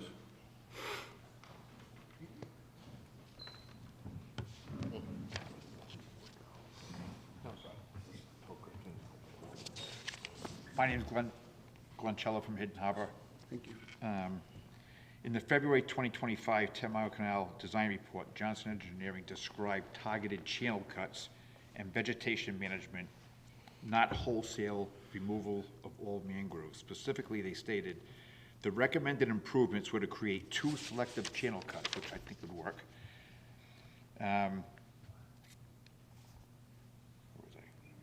Through the existing vegetation to improve tidal exchange and flow. The modeling in that report showed that those channel cuts alone would lower the water surface elevation by about 0.7 feet, so pretty significant, which they call substantial in their report. Nowhere in the report, nowhere, did it recommend complete removal of the mangrove island or full clearing along the canal edges. We're not sure where that came from. So the original engineering intent was measured, data-based, and hydrologically limited, not large-scale clearing. The scope of work, August 27, 2025, approved by the county, contract number 9468, expanded the vegetation removal by far beyond what Johnson Engineering modeled. Task 1, they refer to as red zones, vertical trimming of vegetation to the water line, consistent with maintenance. Task 2, purple zone, behind Hidden Harbor, completely remove all vegetation within Task 2 limits. That purple section, it's about 1/4 of a mile long, gentlemen. Picture, 1/4 of a mile long, this big berm that's going to be there naked. It's going to eventually get washed away and go somewhere. Nobody's looked into this. There's no one here that can answer that. That's dangerous. You have to go there and really look at it. We appreciate you doing that, sir. I think you went with your son. We appreciate it. There's a lot at stake for everybody. All the communities, not just Hidden Harbor. even Commissioner Mullica, acknowledged in October 21st, 2025 Board of Commissioners meeting that the plan had changed from the earlier 2-channel cuts to something much more aggressive, and that he would not have supported it had he known the full scope. I think you all may have a different change of heart too if you really understand the full volume of what's happening here. So we appreciate your time. We know what you're trying to accomplish. You know, we understand that, but you really have to look at the whole scope. The engineering plan is really, it's not being applied. Somehow it's going array and to a large degree. It's going to cause a lot of damage, we think. More harm than good, maybe. Thank you for your comments.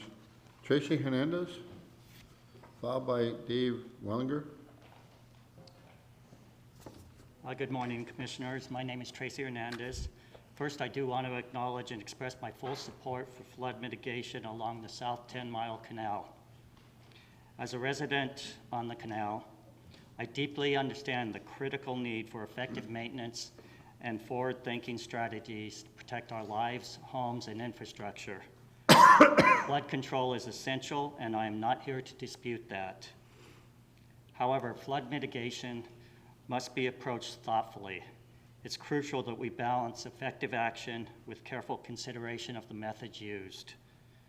Not all approaches provide equal benefits, and in some cases, certain methods can introduce new vulnerabilities or unintended consequences, such as during a storm surge. It's important to note that none of the engineering reports, none of them, from Johnson Engineering, AIM Engineering, ATM Engineering, or ADA Engineering, recommended the current project parameters. At the October 21st Commissioners meeting, there was discussion about a phased approach, starting with a vertical cut on the island to assess whether full removal of the vegetation was necessary. Additionally, there were mentions of possibly creating cutouts at the north and south ends of the island in future phases. In fact, Johnson Engineering's preliminary design report in section 4.2 specifically recommended a combination of removing vegetation to reduce flow obstructions only, while also digging new channel segments at the north and south ends of the island. From the report, the model would have a maximum reduction of 0.9 feet. What this tells us is clear. The complete removal of vegetation on the barrier island is not required to achieve the flood mitigation goals we all share. There are alternative methods that will deliver necessary results without the need to completely remove vital plant life. We're not opposing progress. We're advocating for thoughtful, data-driven sequencing. First, start by trimming vertically and removing invasive species instead of clear-cutting mangroves. Then measure the results. And finally, design a proper secondary flow channel on the north and south ends of the island. So I urge the commissioners to follow the report's recommendations, remove vegetation that's truly causing blockages, and create new channels at the north and south ends of the islands. This approach achieves the flood protection we need while preserving the natural features that help stabilize our environment. Thank you very much, gentlemen. David Wallinger, followed by Mark Parise. Good morning, Commissioners. Appreciate the opportunity to be here today. I've got some words that reiterate what many of my neighbors have said, and instead I'll just say what they said and save you a little bit of time. We are, 10-Mile Canal, as you all know, was designed initially to drain rainwater in a 13 square mile area, and it's now serving almost 70 square miles, plus 6 Mile Slough, which is another 3,500 acres. What the work's being done now, it's basically it's a 5-pound bag, and we're trying to put more than 10 pounds of potatoes into it, right?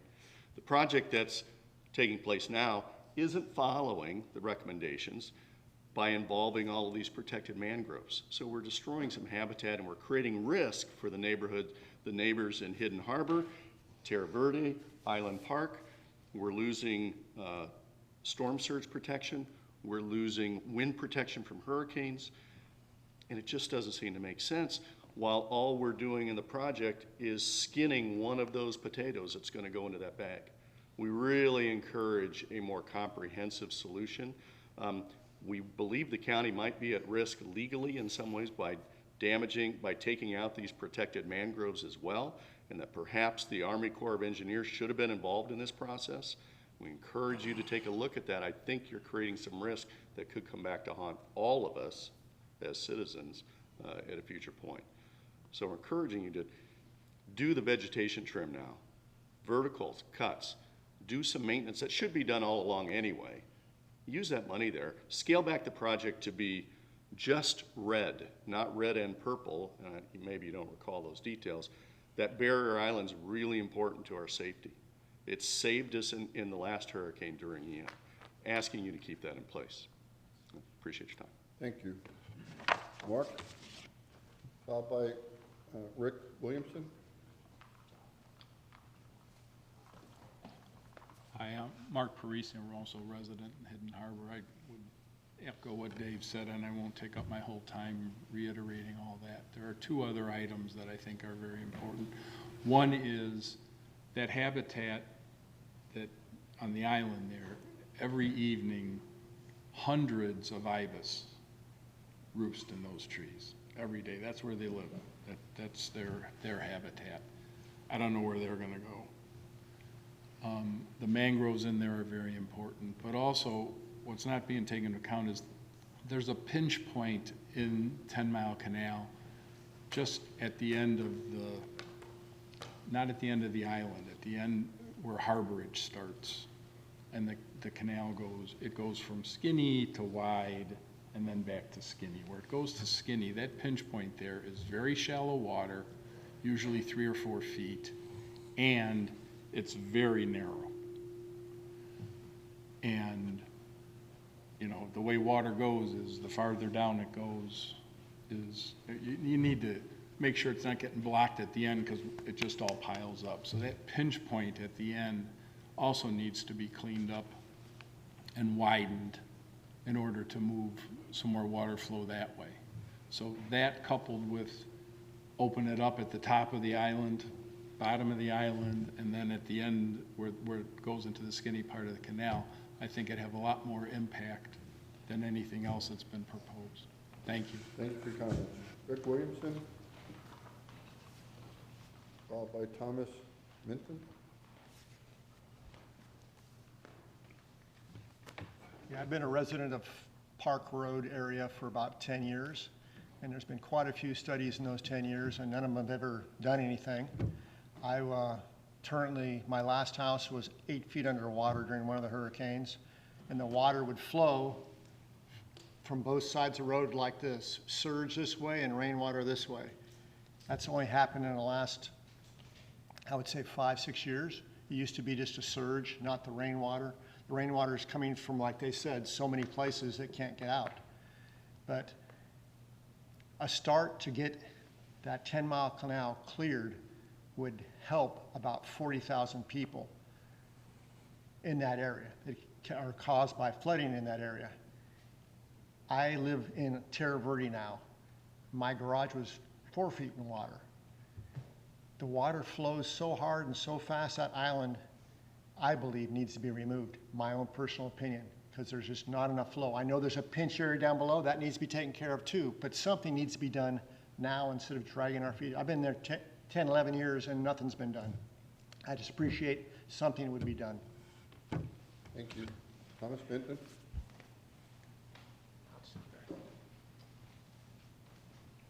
Commissioners, thank you for listening to me and all of our neighbors, and for anybody that has had damage to their home from a flood event, condolences. And our main thing is we don't want to stop any progress overall with this project. We care deeply about all of Island Park. We do not want to see flooding. We especially do not want to see any loss of life events. We do not see that the total vegetation removal of the island is going to prevent those events in any way. Unfortunately, it was stated in the 2/18/25 workshop by Mr. Ottolini, the improvements we are talking about today are not going to help with storm surge. Those are uncontrollable events that we really can't, in terms of flood mitigation, other than raising properties or moving out of the flood zones. So complete vegetation removal is not comprehensive planning. That includes hurricanes or any rainfall with storm surge. It also doesn't include wind studies for wind events or environmental impacts in the engineering report. In addition, in the workshop, Mr. Ottolini said that to put it in perspective, these drainage systems that we have in place today, they can't handle the super extreme events sometimes that a hurricane can deliver. They're not designed to handle 15 to 20 inches of rainfall. They're basically dealing with 5, 10-year, 25-year recurrence level of storm capacity, level of service. So it's really overtaxed when you get these extreme events, but they do, in the terms of a summer afternoon or these rainfall events, they do function very well. A collaborative review will ensure federal and state compliance with environmental and wetland laws, countywide flood management, not the most bang for your buck as quickly as possible, incomplete fixes, a long-term protection for Lee County against flooding. While that work begins, we can act responsibly by vertically trimming and removing invasive vegetation to improve flow safety, protecting mangroves that enhance water quality in Estero Bay, preserving the island buffer that shields homes from hurricane winds and storm surge, working with the Army Corps of Engineers on the second flow channel cut east of the island as part of a long-term plan. I'm curious if the team has discussed anything with the Army Corps of Engineers. I know that that's a permit that would be required for the channel cut. And supposedly there's not permitting required for the vegetation removal. I'm really curious if they've started that permitting process. So thank you very much for listening, and I hope you guys have a good day. Thank you. Sue Colton, followed by Mary Charles.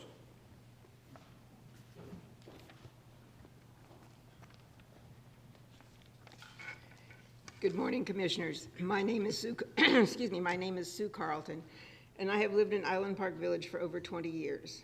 I'm sure some of you recall the significant rainfall we had in August of 2017.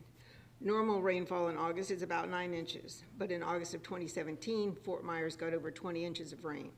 Page Field officially got 16.7 inches of rain in 48 hours. 10 Mile Cypress Canal flooded, Island Park Road flooded. Then 2 weeks later, Hurricane Irma hit and we flooded again. We could not get our cars in and out of Island Park Road for 3 days. The National Guard set up a staging area at the top end of Island Park Road and ferried us back and forth, which was helpful, but very limited in scope. Since then, you have had many meetings and workshops to come up with workable solutions to this very serious problem. And I believe you all agreed to follow the engineer's recommendations. As I understand it, there are people who would like to see this plan modified. They are in no way impacted by the flooding. I spoke with a couple of them. They were under the impression that moving the vegetation wouldn't help. In fact, I was told that's what the engineers said at the February 18th workshop. I transcribed part of the February 18th workshop. I couldn't identify the commissioners speaking, so I referred to them as Commissioners 1 and Commissioner 2. Roland was the presenter. Commissioner 1, one of the things I want to make sure of is even if we remove the vegetation, just so we're all understanding this correctly, it's not going to help in any way or very little in a flooding event, meaning a hurricane or a storm surge. Roland, right, no, that's not going to help. Commissioner 1, so that's not going to stop the flooding by removing that, right? So, and then my other question would be, Commissioner 2, if I may, Roland, let's clarify that, because in a rain event so can you clarify the rain versus the storm surge, Roland? Yeah, this is based on the Irma flow rates that we got after Irma during Irma down 10 Mile Canal. That rainfall you saw, which was very significant, so I mean day in and day out, even if there's a small event, there's still a benefit from that. It's just in terms of storm surge, we cannot control that. Commissioner 1. So I just want to be sure we're all understanding that. And this sort of sums it up. It would help a rainfall event, but not a storm surge. Yes, right, said Roland. So we're asking you to stay with the plan that the engineers recommended, which you agreed to already, and please do it in a timely manner. You've had so many studies, I can't imagine anything could change, but just please proceed as recommended and in a timely manner. Thank you. Thank you for your comments. Mary Charles, followed by Robert Johnson.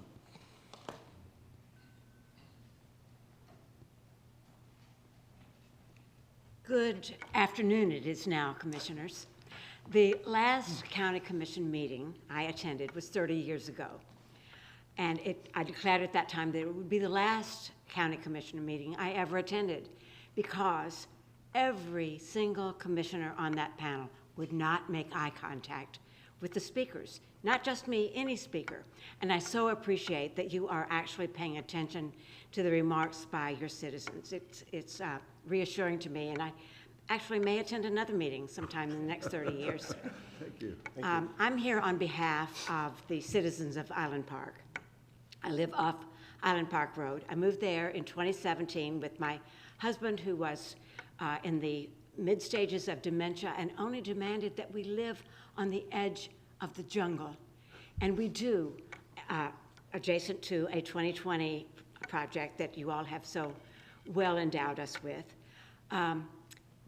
Before we even were able to move into our house in 2017, here came that 20-inch flood that Sue just referred to. Two weeks later, Hurricane Irma. Both of those were rain and flood events, not storm surge events. And I just urge you to recognize the distinction and to maybe go back to these engineers and ask them for clarification about the clearing of foliage, if that is the solution. I just want you to be sure and to reassure us that what is going to happen out of your funding is for the benefit of all the citizens down the 10-mile canal, from us downstream to Harbor Village and further down. Thank you for your time, and thank you for your attention. I appreciate it. Thank you for your comments. Robert Johnson, followed by Jay Salukas. I have slides that you said I could show. Sorry? How do I do that? You give it to the clerk. I'm sorry. Oh, there? Okay.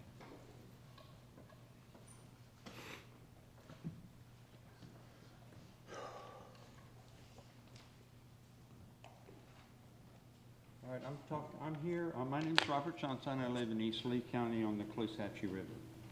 And I was here back in April, March actually. Let's see if this can go. What year?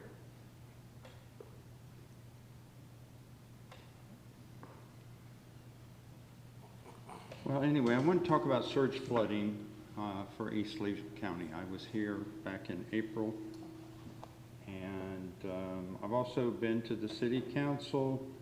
I emailed the Corps of Engineers, and Wink News did a little piece on it, and I sent my proposal to Mr. I think it's Abe, and he forwarded it to the Local Mitigation Strategy Technical Advisory Group to consider. I've also applied for an open position on the Disaster Recovery Council, which I understand reviews that mitigation study. And I've also received input from the South Florida Water Management District, and what they said is to do something like this would require the commissioners to ask the Corps of Engineers to do a feasibility study. So I'm hopeful that I can show you. What I didn't have at the time is knowledge of what actually has been done around the world. In Europe, London is protected by a barrier that they can put up and down. Let me put this one down. Maybe you can. That's the one I really want to get. Amsterdam is, St. Petersburg, they actually have these devices which close when there's a surge event or some kind of an event.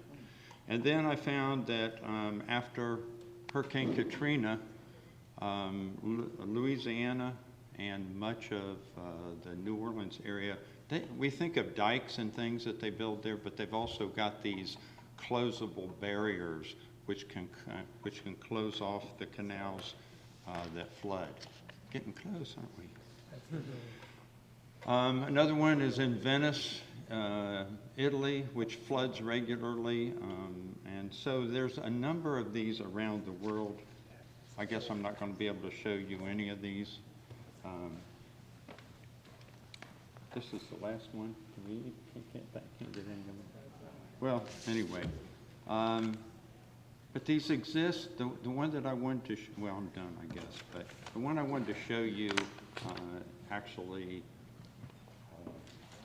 well, it's closed just once every couple of years. And so these exist. I'd ask you to consider trying to get the Corps of Engineers to at least investigate this, because it would protect all of East Lee County from Cape Coral on up the river. Thank you for your time. Thank you. Sorry for the Jay? So Lucas? Maybe I spoke. Yeah. Stoicky. Sorry. That's okay. I want to thank you for this opportunity to approach the commission and talk about the flooding from 10 Mile Canal. We live in the Woodlands, and of course we've been affected by the flooding. In the end, we had 4.5 feet of water in the house, partially because of storm surge and partially because of the flooding from 10 Mile Canal. We've had a 3-day rainstorm, and all the roads in the Woodlands were flooded. Milton, there was 1 foot of water in the homes. In our home, we had to tear out sheetrock, insulation. Again, we've been displaced twice in 3 years for a total of about 1 year, 9 months for Ian and 3 months for Milton. So the damage that was done from our home from Milton was from fresh water. Before we evacuated, we took a ride up to our boat launch, and my wife has a video showing water flowing down towards the Bay of Estero and then rising before we left. And that's when we got the 1 foot of water in the house. So we're here to encourage that something be done because it creates stress, anxiety, it's a financial burden, and there's a fear of it happening again. So we would recommend that we don't have the specifics, but even if the water level was lowered 1 foot, it would make a huge difference in where we live. So again, I want to thank you for this opportunity to approach you and to express our concerns and for your thoughtful consideration on this matter. Is it okay if my wife says something? And just as a point, I don't know if this makes a difference, You can put your name on the record, I'm sorry. Oh, Pam Falsigno, I'm the wife. Thank you. Thank you so much, Commissioners. So one of the points too is that we're on the side of the Woodlands where the properties were built in the 1980s, so we're low, we're 4.5 feet above sea level. And the Woodlands is unique, as is further down from us because the county manages those roads. So, you know, road erosion is a concern, maybe just down Island Park and then our community in general. So I just wanted to. And then the video, if anyone wants to see the video, and Wink also has a copy of this because they were in the neighborhood. And, you know, so thank you. Thank you. Thank you. Sam Samatras? Sorry if Sam, are you here? Get in the meeting. He left. He left? Okay. Any other people would like to speak on this item or any other item? Come on up, sir.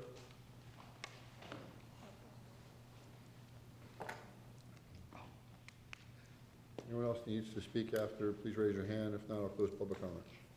Hello, welcome. My name is Mike Icavella. I live in Terra Verde Country Club. I've been there for 22 years. We had Charlie go south of Fort Myers. We had Wilma go, north of Fort Myers. We had Wilma go south of Fort Myers. We never got storm surge. We never flooded. All of a sudden, 3 weeks before Irma, we got 10.5 inches of rain over the weekend. And Island Park flooded. And then 3 weeks later, we got Irma. We didn't get storm surge from Irma. What we got from Irma was more rain, and there was no place for it to go because it was soaking, because it was saturated, and that flooded again. What happened with Ian? That would have happened, I don't care what that canal was, that water was coming up the canal. The problem in Island Park is the drainage from the rain.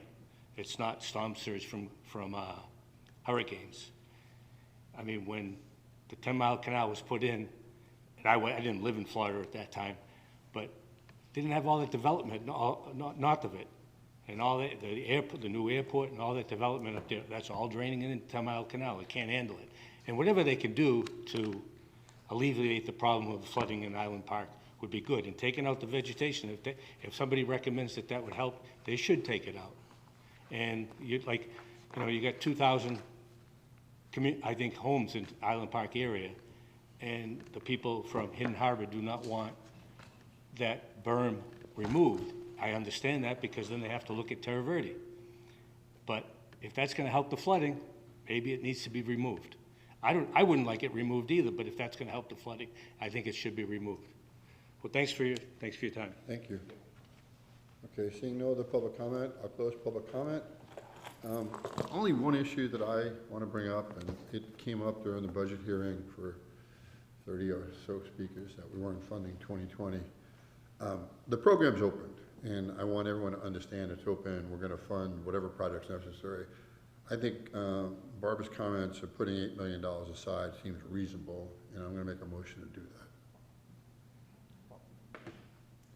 Want to do it right now, or do we want to do it at the strategic planning? I think we were going to talk about the December allocations and everything at that Okay, point. I mean, I would support it when it comes time. I just thought. Okay, all right, then I won't walk it on. I gladly will bring it up at the next meeting. I appreciate it. I want everyone to understand we're committed to this program. Yeah. And I think people wanted us to move $40 million. That didn't seem reasonable, but $8 million seemed a way to let the community know we have. I think our actions that more mean we approved, I think 5 or 6 parcels of 2020 parcels, and our commitment, our verbal commitment, all the rhetoric we heard at the budget hearing, I think pretty much shows where we stand with that. I think I'd like to have a discussion, like Commissioner Amos said, in the future with staff, and have the whole big picture of our budget instead of just, because one person made that comment from the audience, I'm not really sure. I would like to know more about the background of that, where the money's gonna come from first. Okay. Program's good, but. Workshop update? Workshop update 1:30. Thank you, Mr. Chair. We have a workshop on procurement this afternoon at 1:30 across the street. Then this is the opportunity to give public comment on the workshop. I know we've been accused of not taking public comment on the workshops, but we will, that's what we do at our meetings. Anyone wants to speak on the workshop we have at 1:30, feel free to do so. If not, I'll close public comment. Thank you. We're adjourned. Thanks, Commissioner.